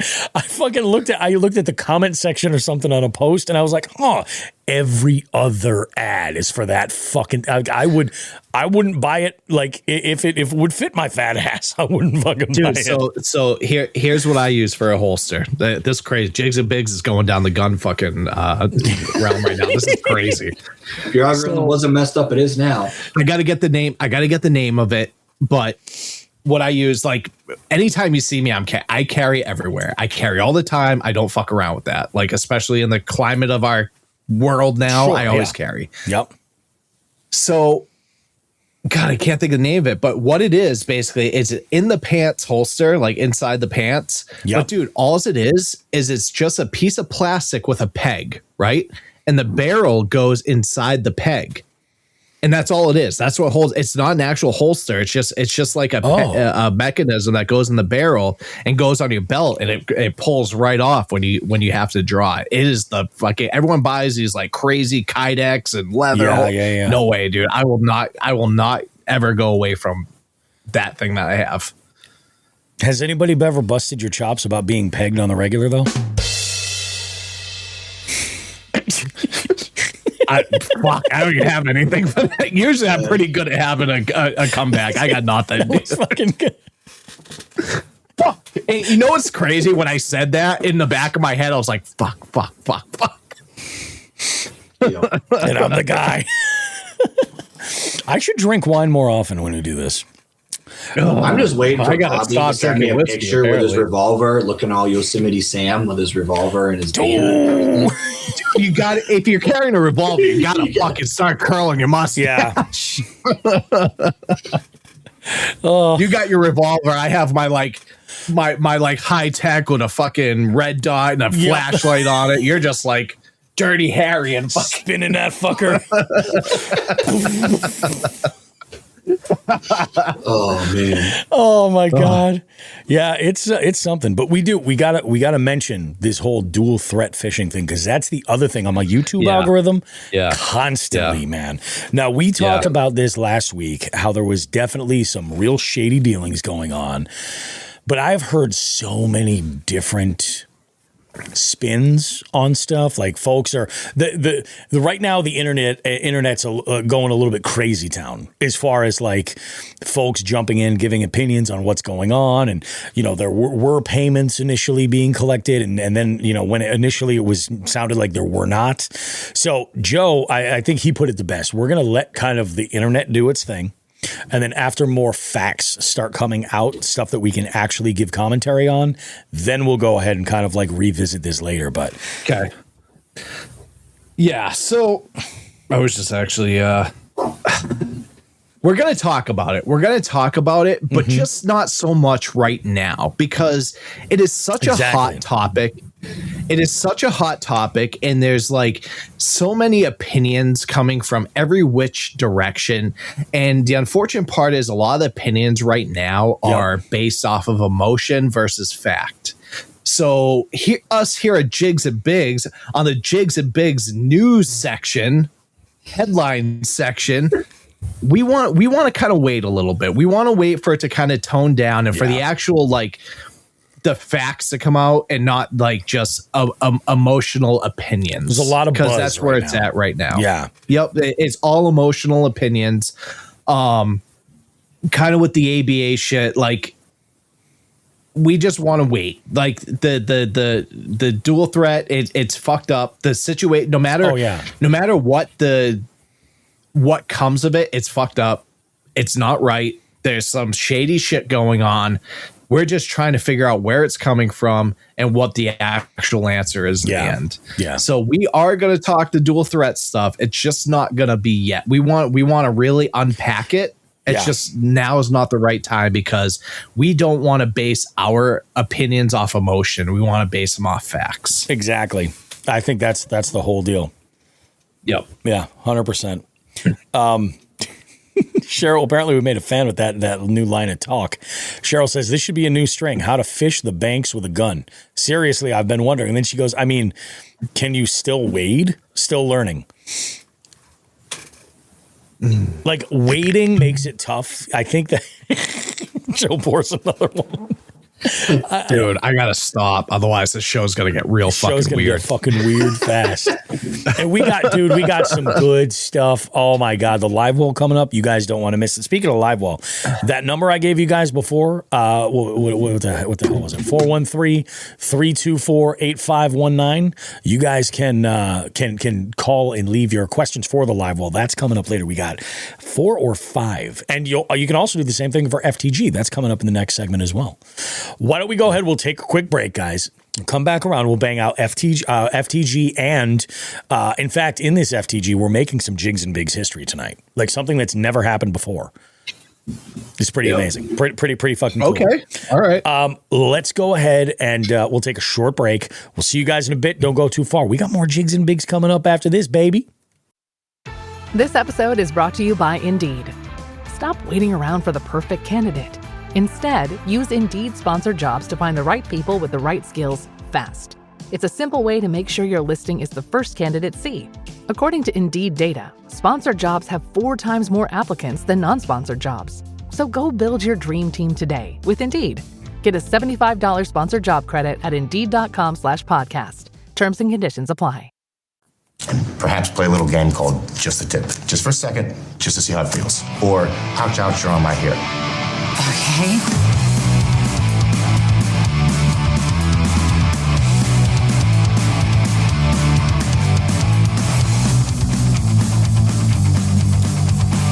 Just the tip. That's it, just the tip. But here we are. Today, we're talking about one of the most consistent big fish producers that you can find in the spring. I mean, these things work year-round, but we're talking about the spring and the jig. If you're not throwing a jig in the spring, you are leaving fish in the lake. And there's a couple of tips that we have for you as far as fishing jigs in the spring. Spring, as you know, isn't just one season. It's multiple phases. And your jig selection should definitely change with those phases. So if we're talking about the earliest part of it all, pre-spawn, if you will, when your water temps are like those high 30s to like high 40s, we'll call it 38 to 48 degrees, something like that. Your typical like smaller profile jigs are going to work out, more compact size, compact finesse or casting jigs are kind of what you're looking for. Subtle trailers too. Think chunk styles or any type of a trailer that's got minimum kick action as it's dropping. Natural colors too are always a great place to start, but for sure in this type of setting, green pumpkins, brown, black and blue, and stained water. That's good. And the reason why is that fish are lethargic. They don't want like big flapping presentation. You got to remember, like we talked about last week, you got to think that the crawfish, they're just starting to wake up. Now, where should you be throwing these jigs? Steep banks nearest to deep water. Look around for like that first transition, like where it's rocky, or laydowns that are near what would be like a wintering hole. So laydowns that are close to deeper water. And then, channel swings as well. Keep an eye on that. The idea here is a slow drag with long pauses and let it sit. Again, think of that crawfish pattern we talked about last week. Now, as far as that next phase in the spring, as water temps are starting to warm up and maybe we're getting now more into pre-spawn, temps are in that like 48 to 58. Now these fish are moving and they're getting around. So, sizing up your jig a little bit more is good to do. You're talking like heavier profile, maybe a bigger sort of more skirt material, slightly more aggressive trailers too. Stuff that's got a little bit more kick, something that'll catch water as it's falling. And if you're in dirty water, you want to add more color contrast in this situation.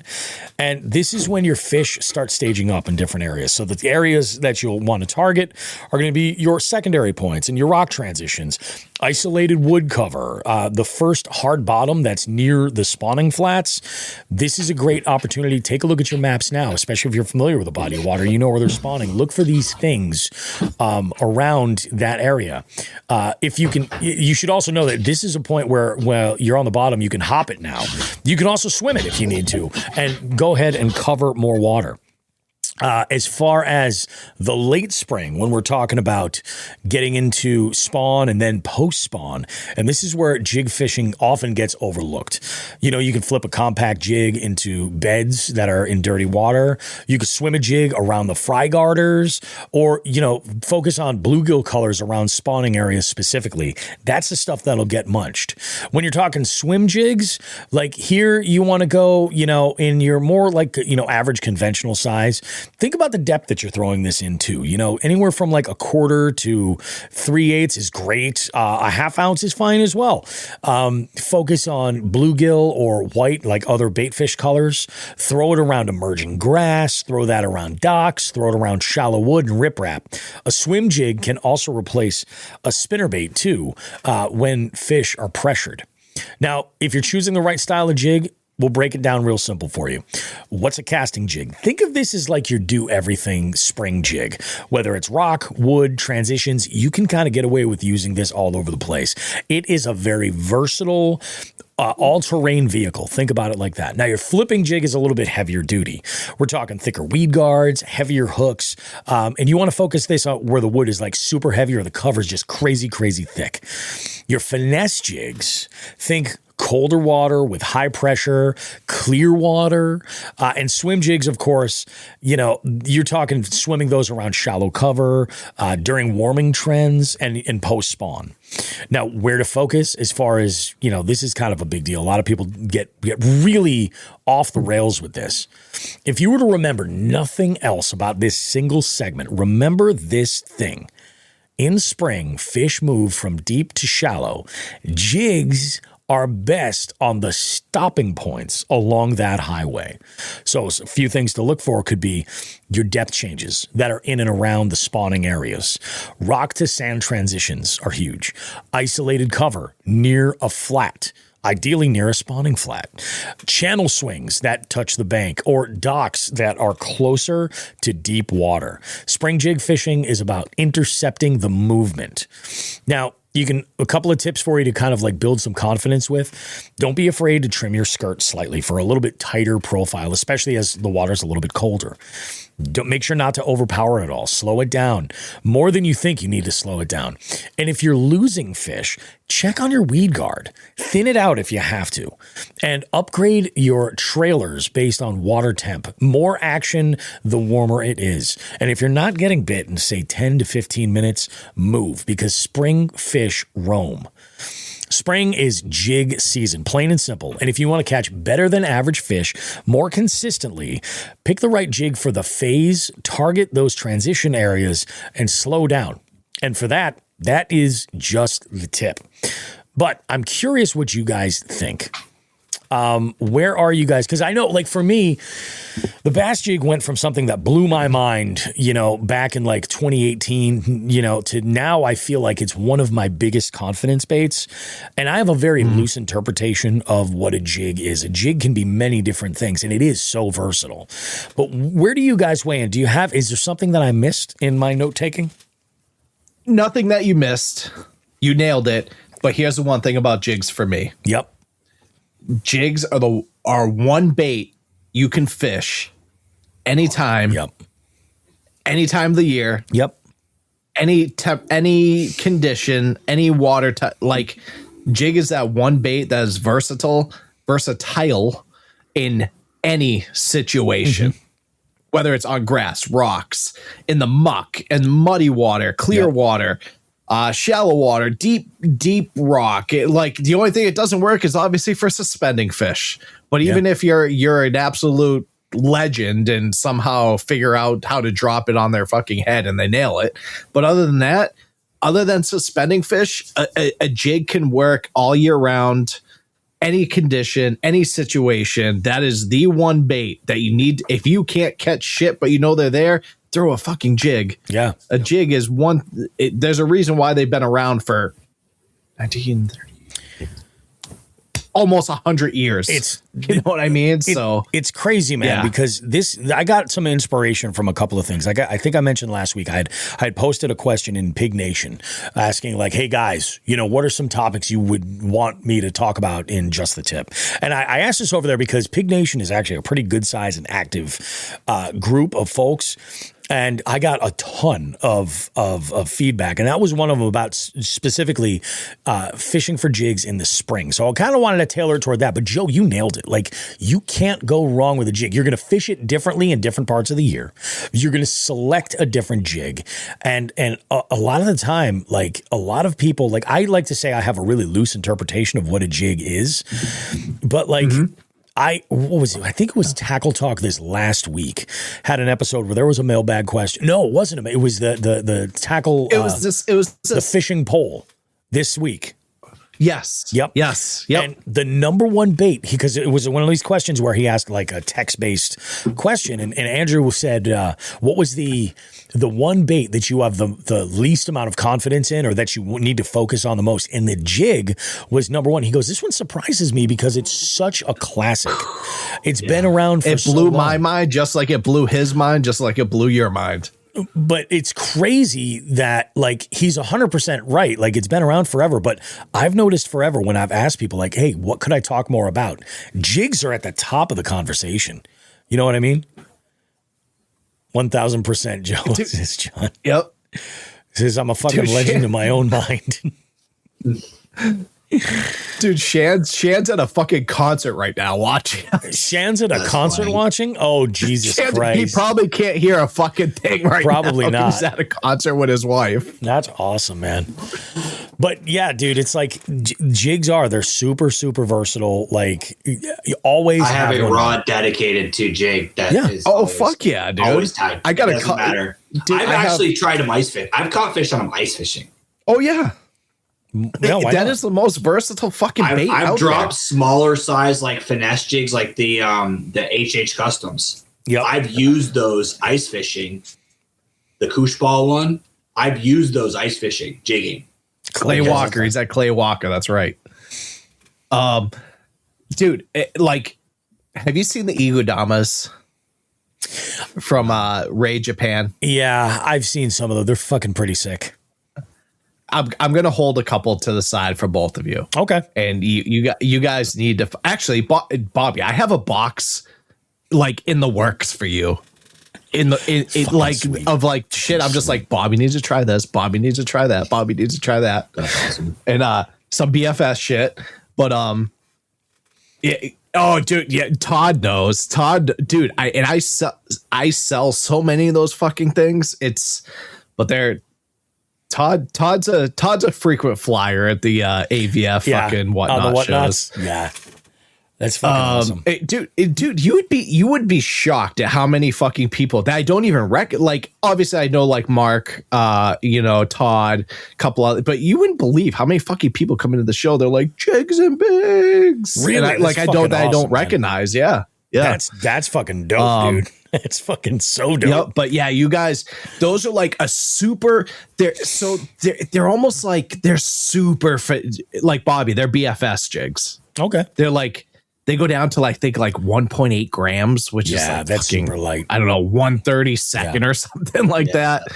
And but they go up to they're tungsten. Like a lot of them are. Some of them are tungsten, some of them are lead. But anyway, they're dope. But anyway, yeah, dude, if you're not throwing here's what confused me about the Tackle Talk pole.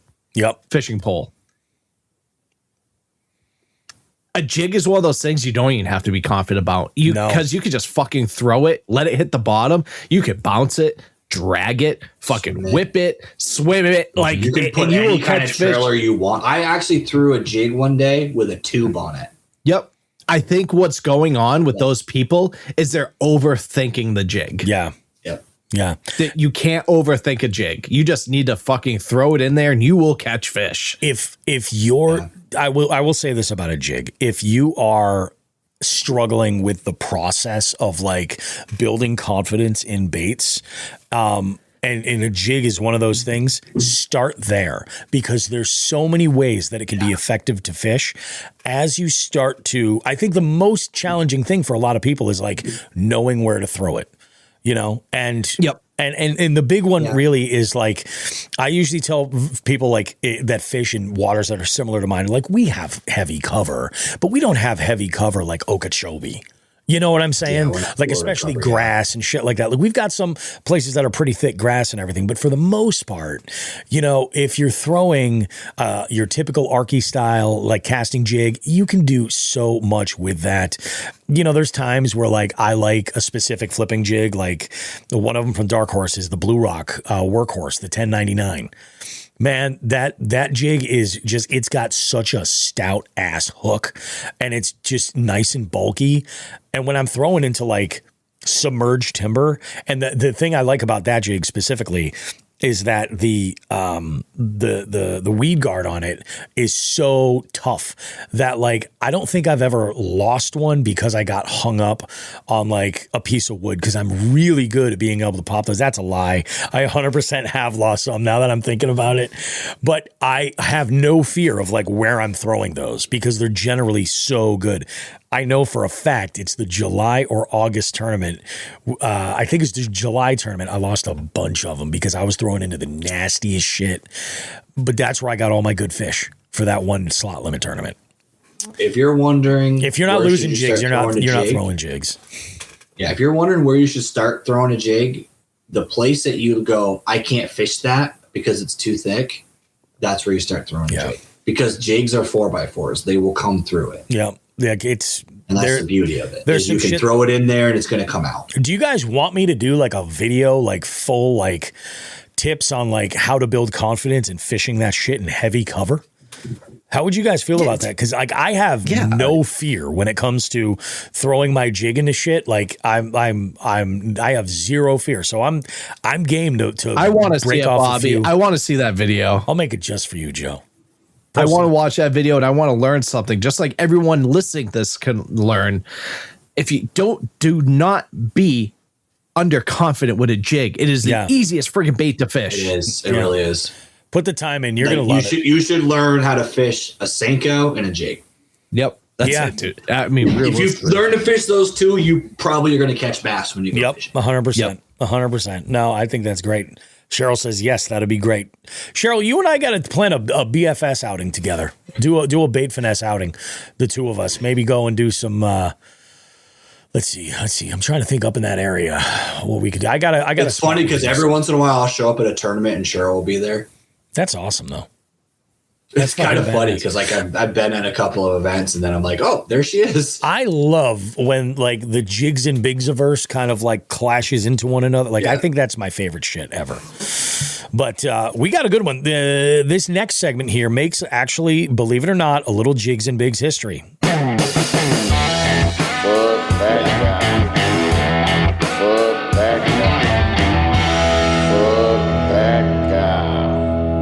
Bobby, Joe, it's Binya on ice, and I'm calling in an FTG. So I'm sitting here having probably one of the roughest weekends of ice fishing I've had in a long time. 0 flags, 0 bites.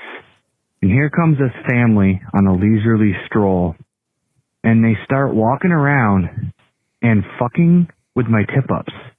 Literally walking right up to them, coming in contact with them, stepping over them like it's some sort of tourist attraction. So not only fuck that guy, fuck that family. Leave my shit alone. That's fucked up, man. I would be, man, that's some Yosemite Sam shit. Oh, that rabbit. No. You should have seen. Literally, I got a question for you. Yeah. As someone who's ice fished a lot myself, not so much anymore, but grew up doing it for many, many years. And knowing you do, how many of your tip ups have been run over by snowmobiles? Oh, it's bad.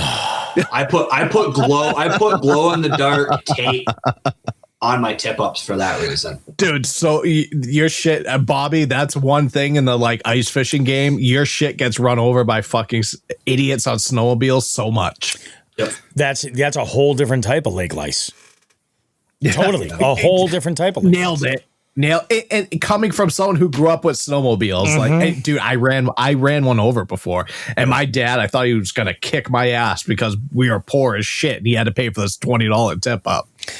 That's fucking rough, dude. Like, yeah, and dude, the fact that they were fucking with your stuff is shitty. Like, dude, it's funny because, and the guys, just so you know, this was not planned. I called this in from the lake, and then Bobby asked me like 4 days later to be on the show. So it wasn't like we coordinated this. What pissed me off the most was the fact that, like, I saw this family, like, it became a thing. It's a Vermont thing, but like people like to walk from New York to Vermont.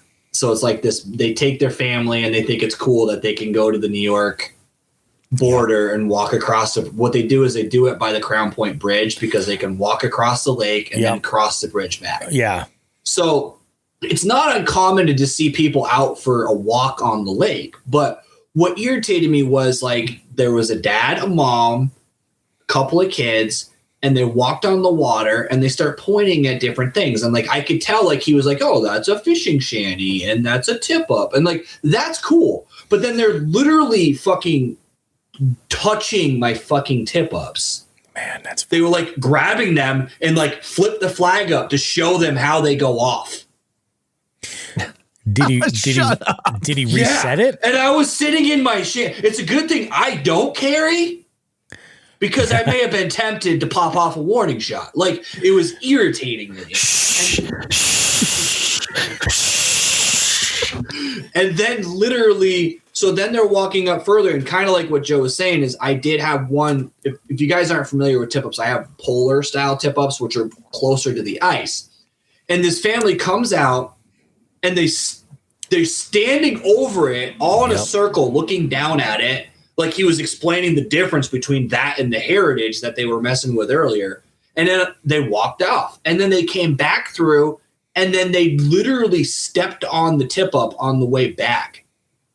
And I literally unzipped my shanty and just stared at them with one of those, like, get the hell away from my stuff stares. And then they finally fucked off and walked away. But it was just like, they're lucky that I, like, am nicer than a lot of the other like good old boy rednecks that would have just gone out there and dragged them off the lake, because I was just like, dude, because it's one thing to like walk around, whatever. I don't have this like I own the lake mentality. Yep. Yeah, exactly. Like it's a lake and everybody has rights to it. But when you start like screwing with people's like fishing, it's actually a crime technically. But, yeah, exactly. But I'm curious. Did he reset them, or do you have to go back and do them all? He put the flag back down, but it was like, but the thing is, I was jigging. So I looked up and saw a flag, and I was like, oh, flag, and I hadn't seen one all day. Oh, and then I realized there's a family of 4 that caused my flag, not a fish. And I'm like, what the hell is going on? And then I saw him walk on, and I was like, and I was so shocked that I was just like, thought I imagined it. And then he walked over to my other tip up, and they were all standing around it. And I was like, they're really like doing this like seminar on my tip ups. Like, what the hell? I've been there before where like somebody has done something and it's so stupid that as like the person observing it, I am so dumbfounded that I'm like, I can't believe this bitch. And I'm like, you've got to be shitting me. And so much that I just can't react, you know, like you're frozen. I get that. I 100% get that. That's rough, dude.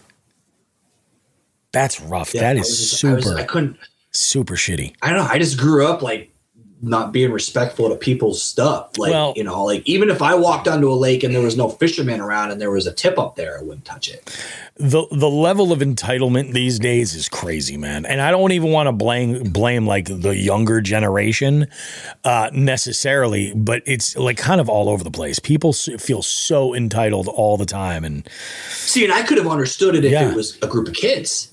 Yes, exactly. But it was adults that were doing it. Oh, yeah.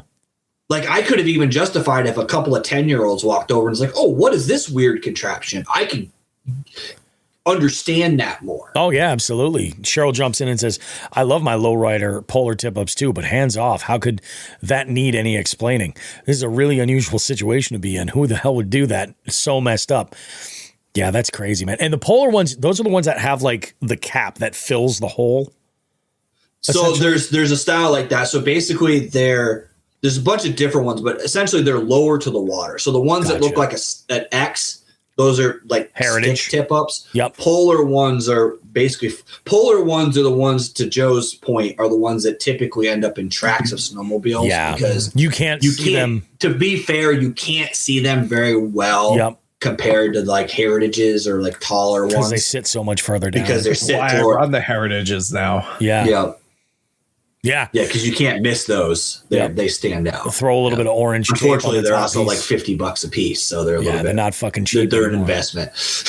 So when somebody runs them over with a snowmobile, it's even more painful. Yeah. I have my ice fishing arsenal is one heritage tip up and one jigging rod. That's all you need. That's it. That's all you need. Yeah, you're right. You're right. Come to Vermont. I got the other 12. Yeah, that's exactly it. Man, that's some freaking crazy shit, dude. I got some pink ones.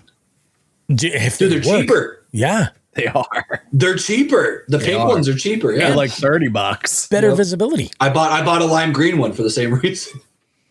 Definitely better visibility. All right. So we got ourselves. I can't wait for this next fucking segment, the live well. It is so good, this live well segment.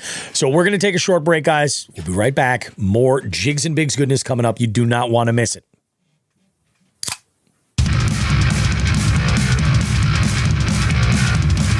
Hi there.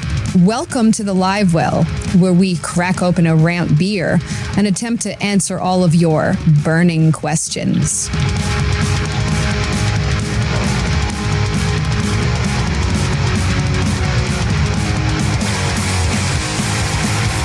Yeah. Add that to the list of things that I miss from last year. Ramp beers. Can I get some? Ramp beers are the best. You get done on the water, and you're packing up the boat, you're putting your gear away, you crack open a cold one as a little celebratory or something to sob in. Maybe you got a tear in your beer, whatever. And you just got to freaking love it, man. You just got to love it. I miss that shit. God, we're talking weeks now, though, and it's going to be game on. So we got the live well. We got a bunch of calls this week, some really, really good stuff. In fact, I went a little above and beyond. I did a little bit of research before, so I could give a really good answer to one of these, and it kind of lined up after I did some digging with how I already felt, but what my opinions were. I just kind of wanted to like nail it down a little bit, but you'll understand why I needed to do a little bit of research. So this first call comes in from, I believe, from Javi. Joe, Bobby, hola muchachos, soy Javi. Les tengo una pregunta para el live well. Quiero saber cuáles son las diferencias entre un swim bait y un glide bait, porque yo no sé las diferencias. Yo pensaba que un swim bait era hecho de plástico, como un Big Joshy swim bait, como el K-Tech, también como los Rapala Mayors. Yo pensaba que esos son swing baits, pero hay cosas como el clutch swim bait que no es igual como el Big Joshy swim bait o los Kitex, pero también los glide baits, o sea, ¿qué es la diferencia entre los swing baits y los glide baits? Saludos desde Utah. Gracias. I am so glad this question came in because it is solid. Now I'm curious what you guys think. What is I'm gonna say those swim baits. I actually can answer this. Okay, hit me. So Javi, swim baits and glide baits have their own place in different situations. So you have your. Do you guys want me to play the English version? Yes. Okay, I will. I'll play the English version for you. And there's a second part to it in that, so we're going to hear that no matter what. Let's go ahead. We'll check this one out here. Javi, and boom, there we go. First of all, sorry for that last phone call, man. I was just trying to chop your balls, man. Anyway, this is Javi. I do have 2 questions for the live well this week. First question is kind of piggybacking off of I guess swim bait question from last week. I would like to know what the difference is between a swim bait and a glide bait, because I always thought that a swim bait was like your like the soft plastic, paddle tail, wedge tail style plastics, but then you have companies like Clutch swim baits that make those, like, I don't know if they're resin or plastic or whatever, but I thought those were glide baits, but I guess they call them swim baits. So I don't know. I would like to know what the difference is between a swim bait and a glide bait is. Are they just interchangeable fucking words, like every other English word in the dictionary? Or like yeah, what's the differences? And second question is for Bobby. I heard you say on 2 weeks ago, I guess, that you had got some of the slot tech inserts for your tackle box, and I'm curious to know, A, have you like inserted them yet? And if you have, B, like how do you like them? I was able to purchase some, and I bought the jerkbait and the crankbait ones. I like them both. I have noticed that it doesn't fit every single type of crankbait that I have. There's very specific ones that will fit. So I want to know, have you played around with it, and what kind of crankbaits and jerkbaits have you been able to fit in them? So, yeah, sorry for the last phone call. That'd be funny, but yeah, hope you guys have a good day and take care, man. So, John Higgins chimes in. He goes, Bobby, you need to put up a reel of your faces during the Spanish version. It's exactly why I did this, John. Exactly why. Because the break stop expression of like, what the fuck is happening here? It is actually, both of those are fantastic questions, Javi, and thank you so much. I do want to give credit before we jump into this. I heard the first question, and my daughter is taking advanced Spanish right now. Her Spanish is infinitely better than mine. I just know a bunch of fucking slang local terms that are going to get me canceled.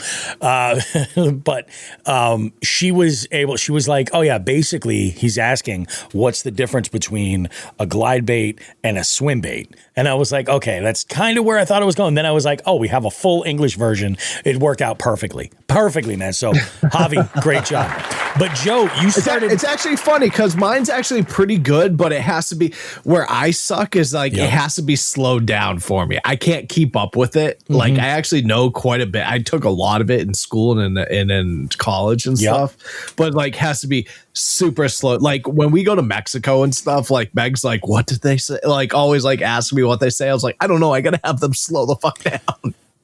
But I'll tell you, it is different versions of Spanish are very, very different. Like there is, some are super fast and some are much, much slower. That's crazy. But yeah, you were on the right track, Joe. So go for it. Dive on in. All right. So Javi, you're 100% right in the aspect of is it like the English language where like the same word means multiple things? Yes. That is exactly what you're figuring out.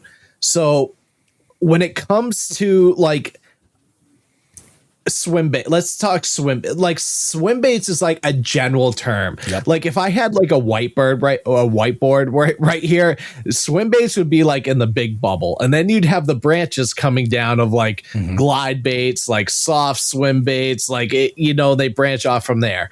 So your glide baits, if we differentiate glide baits from swim baits, your glide baits are your single joint. You're single jointed. They make that a glide, basically, like single movements. back and forth. Your swim baits are typically a steady retrieve where it's just a steady swimming action. Your glide baits dart. It's a very different type of retrieve, whereas your swim baits are just a steady swimming action. Where you're getting confused, Javi, and I'm guessing maybe English is your second language. You would think it's mine too, because I'm also kind of a little bit retarded. So you talking like the soft swim baits, like yes, like people call like paddle tail swim baits and like your boot tail swim baits or your pin tail swim baits, dude. It's just like it's the fucked up English language. That's exactly what it is. There's a million different things that are called swim baits. So you have your soft swim baits that are like your little Kitex or your little like whatevers, and then you have your big swim baits, which are like, like we talked about. So it's interesting. Yes, I think the answer is yes. Yeah, it's interesting because you nailed it. Like that's kind of where my take was like technically all glide baits are swim baits, but not all swim baits. Category. Yeah, but not all swim baits are glide baits. And right. The thing that kind of like separates like a glide is really that you have that wide S. If you were to like slow retrieve on a glide bait, it would curve back and forth horizontally across the water versus a swim bait. It has, think of like your paddle tail or boot tail style. And, that's got more of a tail driven action and more like rocking side to side as it swims through the water. And then there's obviously, I think like the old school way of thinking about it is like, oh, swim baits are also much larger. That these days is starting to change because there's glide baits that, I just ordered some that are super tiny, ultra light. And then I've got, other swim baits that are like 7 inches long that are soft plastic, giant soft plastic swim baits with no like harness system or anything like that, where it's just a paddle tail, like a Kitech. Specifically, it's a Kitech. Yeah. John Carter says Astro glide bait. Well, that's a whole other category. An entirely different. And don't get hung up on the material they're made from either, because you do have soft and hard swim baits. And you have some soft plastic glide baits as well that have that single joint. So like I think actually this is a really good like way to look at it, that every single category of bait is going to have some exceptions, but the broad generalization that covers most of it is that like that's really the big thing, is that the action. And I think it's a really good question. Now, regarding the Slot Tech organizers, you might notice I gotta check those out. I still have mine here. Now I'm curious what boxes. Well, Javi's right in here. Javi, what boxes did you put your Slot Techs into? Are you using the Evolution Ballistic 3.7, or are you using the Plano boxes? These I like a lot. You'll see I only have one crankbait in mine. This is a Peanut from Black Label. Oh, you got boxes. You got the Evolution too, huh? Nice. I got a couple of them. They're actually solid. I dropped them on like the boat ramp. Oh yeah, I have whatever's on sale. And this crankbait here is a little bit on the small side. It's a flat-sided square bill, and it sits in here. It's fine. I have some other plugs. I can't get into them because they're in my boat, which is buried under like 10 inches of snow under the cover that's tearing. So thanks for that. But the jerkbait one, I did the same thing. Oh, you've got the ballistics too, Javi's got. The jerkbaits are great too. I know that they're typically designed for like that 110-ish size. So like think your typical 3-hook swim bait. I have this is a pointer, a Lucky Craft pointer in here. And I got it hung up pretty good in here now. I'll fix this, but it's a little bit short. It's like a 100 size. It's not an ideal fit in here, but yeah, I mean, it's cut and dry for like some very hard, like in specific sizes as far as what they hold. I like the way they fit in these boxes. They're really clean. They still leave a little bit of an area for the bill, for that lip to be able to like hang over. So I'm excited to see I can fit nine different jerk baits on this one row right here. So then you go per the whole thing. I mean, I do have to order more packs. I thought one pack was enough to do a whole box. I was wrong. It's enough to do a single row in a box. So keep that in mind if you're looking to order them. But I am going to definitely pick up some more. The jerkbait box will fill up a lot faster than my other. But again, part of what I'm focusing on with this, like I mentioned earlier, that whole drop from or that whole promotion I'm doing with Arc is a crank and stick. So I'm going to be trying to put a little bit more effort in with crankbaits and figuring that get out beyond just a lipless, lipless and square bills. Let's try to fucking get some plugs and run at some interesting depth. So that was good. You guys handled that like absolute champs. Let's jump into who's our next call here. Oh, let's see. We got an pour one out for my homies real quick. Pour one out for your homies. Right, I can get with that. Yeah, let's go. I can get with that. All right, let's see what we got. So this next call, this one comes in from, you guessed it. Hey, it's Eli for a question for the EE Live. Well, I've been loving these longer form questions, these more of a breakdown of a different bait or something like that. So my question for this week is jig trailers. I know trailers can be very broad, so let's stick with jig trailers. But when do you go with a creature bait on the back of a jig versus paddle tail swim bait versus maybe a split tail swim bait versus like a beaver style bait versus like a crawl? When do you switch it up? And then also kind of a part two to that, is there some that you would consider maybe like they're more unnecessary?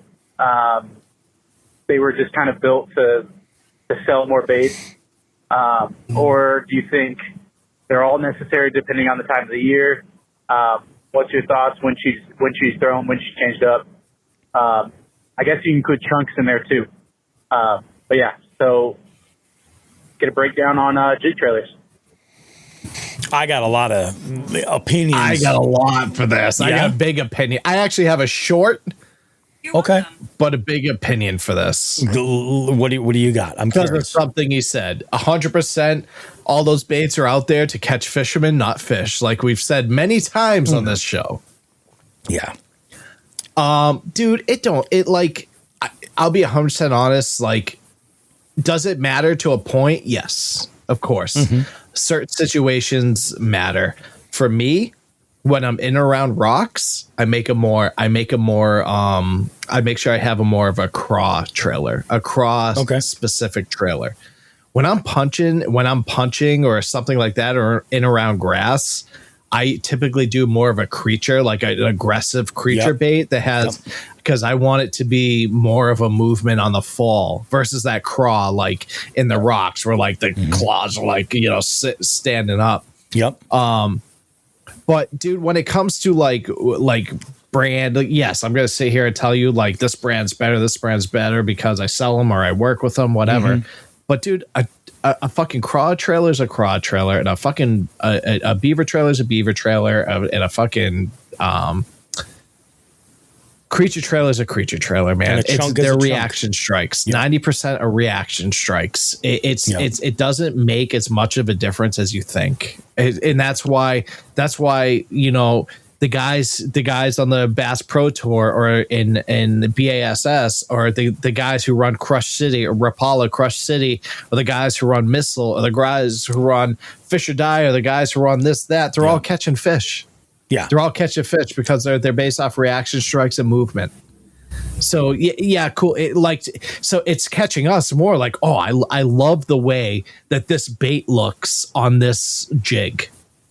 The fish don't really give a fuck. If they see fucking movement, they're gonna react. They're gonna have that reaction strike to it. Yep. Like all those baits are out there because of the way we like, because of how we like the way they look, not the fish. Yep. That's it. I could get deep into this, but that's it. So I will jump in and say that brand, all that shit, irrelevant. Does not matter. The reason why everybody makes everything is because people have their favorites and they try to be brand specific. A lot of people just get into that mode where they're like, this is all I'm buying is this one thing.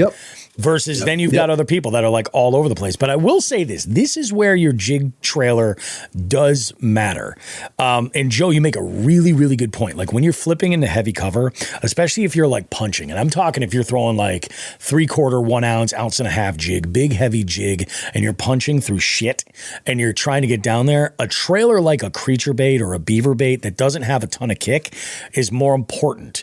And the reason is you want it to be that streamlined kind of body so it doesn't catch anything. It makes it more aerodynamic. Your fall rate is going to increase with that style as well. Now, if I'm fishing a jig and it's in deeper water, I might throw something with like a crazy craw style or a pit boss or something that's kicking like crazy because that action will slow it down. The same thing can go with like skirt material. You know, how much of your skirt material is there? Because that's going to cause water resistance and slow that fall. So that is definitely where it comes in. I will say this, in colder water, and we talked about this, like less action is more your friend. So I don't want to say that this is the perfect thing. Like maybe you don't have any chunks, but that's where that beaver bait is going to be a better fit than a rage craw. You know what I mean? Because it's going to be more subtle on the bottom as you're dragging it along. Also, like chunks are a really big, bulky presentation. Like there's a lot of plastic there. It kind of fills it out so you can keep them nice and short and tuck them up. But there's other times like, you know, I mean, somebody in here mentioned Hank Cherry with the grub. John Carter said, oh, yeah, conditions. There are times where I'll use a grub as a trailer because I want it to be like a curly tail grub as a trailer because I want that action dead center in the middle. I don't want it flailing off to the side to kind of create like maybe a little bit more of a bait fish presentation, is something along those lines. And when I hop it, I want it to get some action. But I might not necessarily do that in like April. You know, I might stick with something that's a little bit more downsize or a little bit more static, you know? Yeah, I'll be honest, I stay away from the chunks just because I'm not a big fan of chunks either. And here's why. Like if I want to downsize my profile, I just cut the bait. I just cut the trailer and I bring it down. I bring it short, a little bit shorter to bring it into the skirt a little bit more. Absolutely. And I think more people need to be doing that when they're rigging those trailers because, you know, I've seen so many people with like what would be a 6-inch bait because they've got like a huge craw. Like when I use those beef craws, those giant 5-inch craws, I cut about a segment and a half off of it and then I thread it up there. And like, I don't know, man. There's just something about it. I would say the best thing as far as selecting a trailer is to look at the water that you're fishing, right? Consider the temperature and the amount of action that you need, and then consider the depth and how heavy is the jig that you're throwing. Because you might, if you're throwing a 1/2 ounce jig and you're in slightly deeper water, you know, casting down into like some stumps, something like that, and you're throwing a jig out there, it might be a situation where they're hitting the bottom and you want it to be as streamlined as possible to get it down there. But if they're hitting it on the fall and, you know, maybe your buddy is throwing a 3/8 jig that's just a little bit lighter and that's falling slower and he's hooking up more, you might want a trailer, if you can't change the jig, that's got more action to kind of slow it down. You know, that's one variable you can try to save yourself having to tie another knot. You know, something along those lines. So John Hagan said here, he said, unpopular opinion. I often refer to bass as a fish with ADHD and shakes things to 10 tends to grab their attention often and trigger reaction strikes. Ooh, a piece of candy. That's not an unpopular opinion, because that's exactly right, because bass are so predatory. They're predatory fish, and they're super territorial, and that's why the reaction strike is so important with bass. That's why, you watch these Bass Pro Tour events and they're like, oh, I'm just trying to get the reaction strike, because you're just trying to piss these fish off, and they're going to bite at it. You know what I mean? Perfect example. Joe was at a trade show. And there was guys throwing baits at fish all fucking day long, and they're still biting them. Do you think they're biting them because they're hungry? No, they're biting them because their brain says, I need to kill this. Yeah. Yep. 100%. So, now, I will say one thing I do want to put in there is brands don't matter. Again, as somebody who has some people that provide brands to me, but keep in mind that some trailers are heavier or lighter than others, which also affects fall rate. So like, even if it's a beaver trailer, there is some beavers that are heavier than others, which can make your trailer fall, your bait fall faster. Yep. One thing I will say is there's certain situations where like the difference is like a flat bottom trailer versus a rounded trailer. If you're fishing around, like say wood, if you fish a trailer that's more flat on the bottom, it's going to crawl up over and less likely to roll over and bury that hook into that type of material. So like Joe was saying, like he fishes certain types of material on rock or wood. I will fish trailers with more of a flat bottom because when you're dragging it across bottom, a rounded bait causes that bait, like the jig itself, to roll over, exposing that hook into that rock. Whereas a flat trailer, a lot of times will come up over and not roll over as much. Yeah. Now, granted, with a jig, a lot of times you have a weed guard. It's not as much of a problem. But that's the only real difference. Once that jig gets on its some of the best trailers on a jig, honestly, is a Senko. And that's slept on, and that does work. I'll be honest with you. You were talking, getting back to the flat bait versus the rounded bait. It just gets down to the footprint of the bait. So, like, one of my favorite trailers for like finesse trailers is a a Reaction Innovations Smalley Beaver. No, the Smalley Beaver on like the finesse jigs, because it's really compact. There's not a ton of action, like especially like in the fall. I find it to be really good, and I'll just toss this sucker, and then like you said exactly, when you're pulling it up and over, it's got more of a footprint, so it's not so roly poly on it. Like throwing like I said, a curly tail grub, not ideal for that heavy wood situation, Now, I will say, throwing this out there, because I'm sure Joe's probably got something that's in the AVF tackle inventory, the like bellows gill on a jig. Oh yeah. Those are a sneaky trailer on a jig bait. Bellows gill swimmer on a swim jig.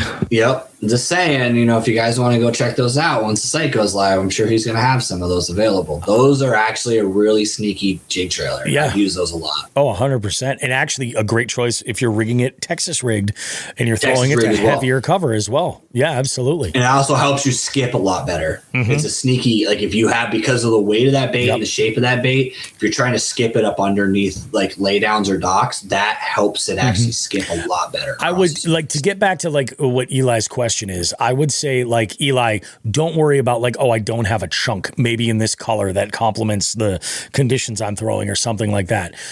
Consider more of the action. And the beauty is like Joe said with the soft plastics, like cut them down to get them like to the right sort of profile.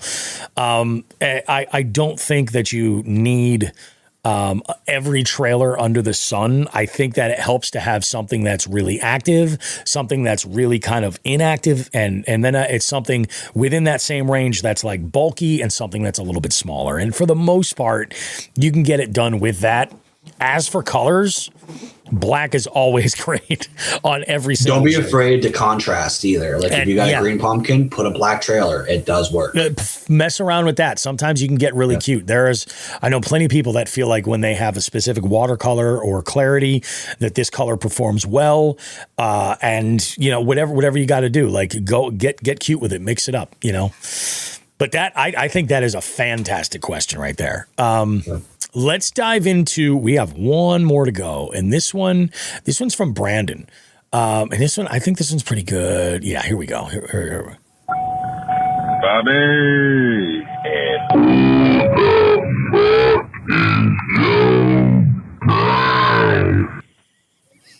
Question for the live well today. So I'm passing by my local river in cold New Jersey. Actually, it's 50 degrees today. But I'm looking at starting to open up, like these rivers. Ponds and lakes are still a little frozen still. So with these creeks and rivers, what are you guys looking for? Like spots and stuff where fish will possibly be with some parts still frozen, but the waterway, the water spills and all that is open. So what will you look for and how would you attack that spot? Tight lines. This is a good question because there's a lot of people around our area that are in the same boat where they're like the water that's going to open up first is going to be the stuff that's moving. You know, that's a hard one. That's a hard one for me. That's a hard one for me. Yeah. I would say, in all honesty, now I know that Brandon fishes a lot of bait finesse and ultralight and stuff. The short version is like every single possible spot of open water, throw a bait in, give it 10 minutes, and then see what you can come up with. As things start to get a little bit more open, and you're like, okay, so there's these areas. It's tough with creeks and smaller rivers to get a topo map. But what I'm looking for is like the deepest holes that I can find for the most part. I want to fish compact and I want to fish a little bit lighter. I would this is like a situation where like for me, like micro jigs with like a small swim bait trailer work great, or like a Bronco blade from Mule. I've had really good experience with that. I would also say like your inline spinners. That stuff's going to work really great too.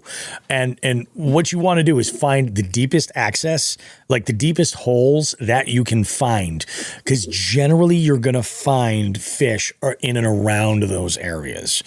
At least that's been my experience for the most part. But early on, when you're like, if you've got an area where there's rushing water and then around you get to this one area where there's some open water, keep in mind that also just might be really shallow, and that's where it's warmed up enough, so the stuff that you actually want to fish might be under that ice, so keep an eye. I would say in the meantime, fish everything that you can. I can't promise that you're going to come into everything because creek fishing is its whole other sort of method. Like you've just got to do the best you can, especially, and then you take creek fishing and add the fact that there are portions that are covered in ice, and you just got to fish everything you can. But if it's a little bit more open than it is frozen, I'm gonna focus on those deeper holes and pools if possible. And also, dude, if there is cover along the banks, fish that. That goes without saying. I can't speak for specifically rivers, but I know like when I fish fall and early season, whatever, like Bobby was saying, whatever cover. So like if there's a tiny stick of grass, that's the only cover that's there. The other thing to keep in mind is when things were frozen, they weren't getting as much oxygen. So when you get a hole that opens up, you're now getting bubbles that are adding oxygen into that water, which means fish will go to those holes because that area is going to be slightly more oxygenated than the rest of the water because the rest of the water is under ice and it can't get to it. So those 100%. Fish are going to be around the edges. So don't be afraid to cast. Like if you have like a frozen area that has edges, cast to the farthest, like by the deepest edge of that ice, because they're still going to use that ice as cover. They're going to treat that ice like a grass mat where they're going to hide up underneath of it and look into the open water to ambush. So treat that section of ice with the open water as if it's like a grass mat that you're casting to the edge of, just like you would if it was a lily pad field in the summertime. 100%. Yeah. I love that. There's let's see, Todd fishing in the sticks goes, my river is shallow, so deeper spots, and that's going to be relative to where you are. Like you might be like, oh, this tiny creek, I'm looking for like a 20-foot hole. you might find a 3-foot hole. Like that might be the deeper water. So yeah, deep is relative, guys. You got to remember that. That's the whole thing. But you're just looking for as deep of water as you can find is probably going to be pretty good. John Higgins chimes in. He's like your river guy. He understands the current and everything. He says seams off of the riffles will be ice free and have sun heated water. And then John Carter says, best show of 26, hands down. I can't complain about that. Dark colored bottom lakes are going to warm faster. And I mean, you know, when we're talking about like there's certain things too, like if you find a pool, right? And in this pool, you've got some rocks and there's sunlight hitting those rocks. That's a good indication, you know, to focus on that spot because those rocks are going to hold a little bit more heat. You know, I think that's the best thing. But early on, like all you can do is fish it all, Brandon. That's it. That's really, I think about the bulk of it. That's all you can do is just commit to fishing every single spot that you've got access to. Give it 10 minutes, and if you don't have signs of life, you move on to that next spot. Especially bank fishing, dude. Like you know the deal. You're no stranger to this. When you're bank fishing, you've got to just go ahead and keep going. John Higgins says Binya has left the building. I think he went to go pistol whip that fucking plow driver. I think that might actually be where he went. Oh my goodness. I finished more of this bottle of wine than I expected. That a boy. I'm about 3/4 in, and I might see the end of it. I did some damage. You did some pretty goddamn good damage. I'm done. And you're drinking Buffalo Trace, man. It's like now this is becoming like the only day of the week that I drink is Fridays because we're recording the show, and I'm like, hey, why not? This is awesome. Good Did shit. anybody notice that my door doesn't actually have hinges? I hope nobody. I wasn't gonna say anything. So this used to be my oldest's bedroom, and my youngest got mad at him one day and donkey kicked the fucking door, so it's like not hooked on the bottom. Mm-hmm. This became my office now because my kids don't need this room anymore because neither one of them are ever home. So there you go. Yeah, that door is all jacked up. I shut it because my wife was watching TV and I didn't want to come to the podcast. It's all good, man. It is all good. I would say this is a pretty fantastic show. Apparently it's the best of 2026. That's setting it, and it's only February 20th. By the way, today is Queen Beef's birthday. Today. Oh, happy birthday! Yep. Today is Queen Beef's birthday, so I did with her the thing that she likes most, and that is going to a unique and different grocery store to do groceries. And while we were there, we picked up some good items for it. We're going a little extra for our lunch break tomorrow at our firearms class. That explains why she liked Burlington so much. 100%. Yeah. Oh, absolutely. Dude, Burlington has a lot of those like kind of unique, small, boutique-y grocery stores. Oh yeah, no joke. So yeah, man, it's there's fucking good stuff. I would say we got a home run of a show tonight. We got some good stuff coming up though. As things move forward, we progress in towards spring. You're going to see the Jigs and Bigs YouTube kind of come a little bit more back to life with fishy stuff. I've got some unboxing stuff that's coming up. I've also got, like I said earlier on, I've got a live event for Central Mass, and that's coming up in April. And that one's in partnership with Hookset Hoodlums. It's going to be pretty good. Might even end up being a live Hoodlum cast, quite possibly.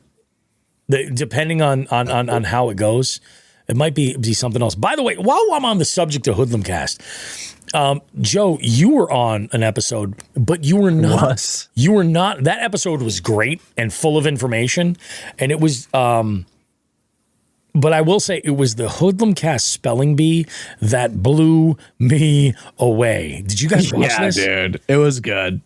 It was fucking wild. I actually put a comment on. I was like, today, right before the show, I was like, why the fuck does it sound like Rodney's mic is a fucking solo cup with a string every episode? It totally does, man. It's fucking crazy. I can't wait to tell my wife. She got all kinds of good birthday wishes. John Carter chimes in here, says, what was it? Fish in the Sticks goes happy birthday. Cheryl says happy birthday to the Queen. John Carter with cake emoji. Javi says happy birthday to the Beef Queen. Nice, dude. Oh man, I love it. It's my favorite when she like goes like to the mall, like with the girls to do like, you know, the back to school shopping or whatever. Like back when they used to do that. And I was kind of just new to this whole like working professionally as Bobby Roast Beef, and people would bump into her and be like, "Hey, you're Mrs. Roast Beef." And she was just like, and yeah, but then she eventually leaned in and her trivia team became Queen Beef, and you know, she's left with a few gift cards. Yeah, Nice my wife's been referred to as Mrs. Binya a few times. She's actually kind of adopted that, so I hear you. Madam Binya, I like that. I think it rolls off the tongue very nicely. It does. Oh man, is it boat season yet? Almost. We're so close. We are. We're so close, man. Yeah, we gotta talk, Joe, about our plans for the 2026 tournament season.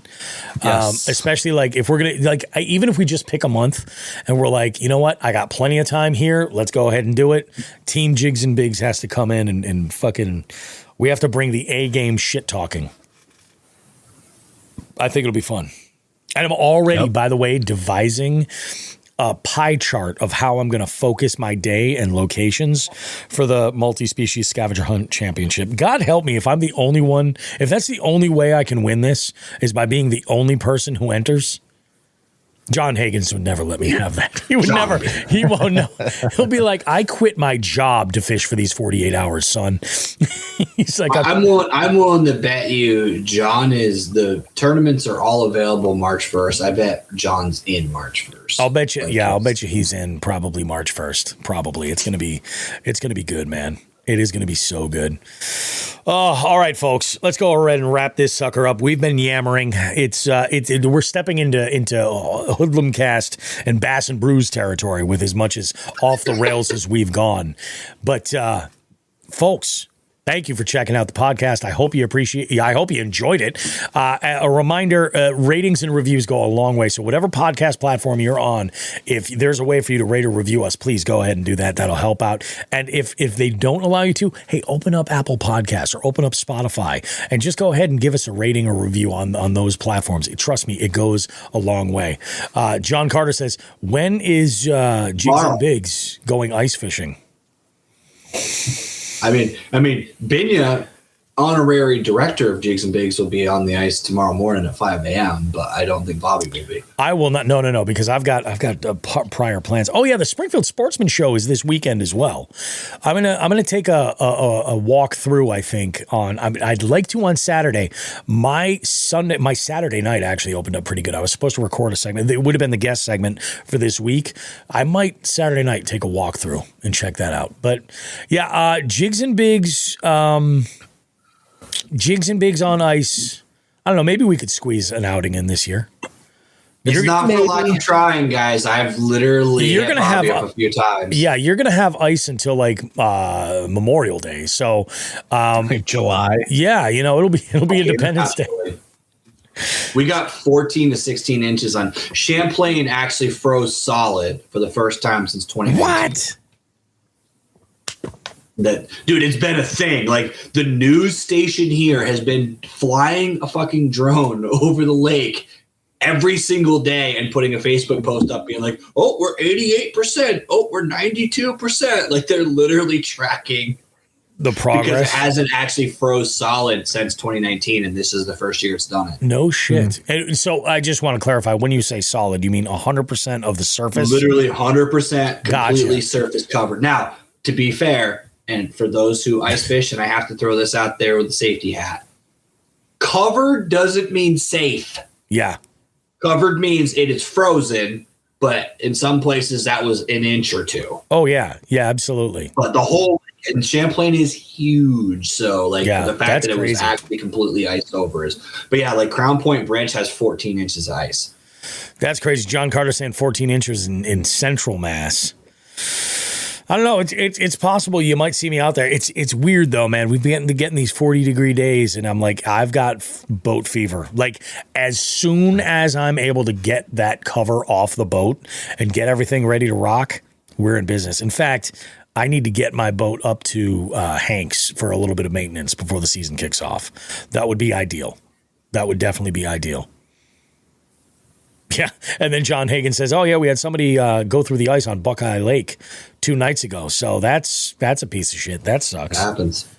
Yeah, man, that is freaking bananas." But anyway, guys, thanks so much for checking out the show. We appreciate you. We'll see you guys in 7 more days with more Jigs and Bigs goodness. Remember, March the 1st is when you can download the Fishing Chaos app if you don't have it already and search for the Jigs and Bigs tournaments. You can go ahead and pre-register for all that stuff. Get it going. So if you're curious when the next event goes live, just go on Fishing Chaos and search. You will see all of these right there. And we will see you guys with more Jigs and Bigs goodness coming up after this. Like we always say, Dixon ass, smoke some grass.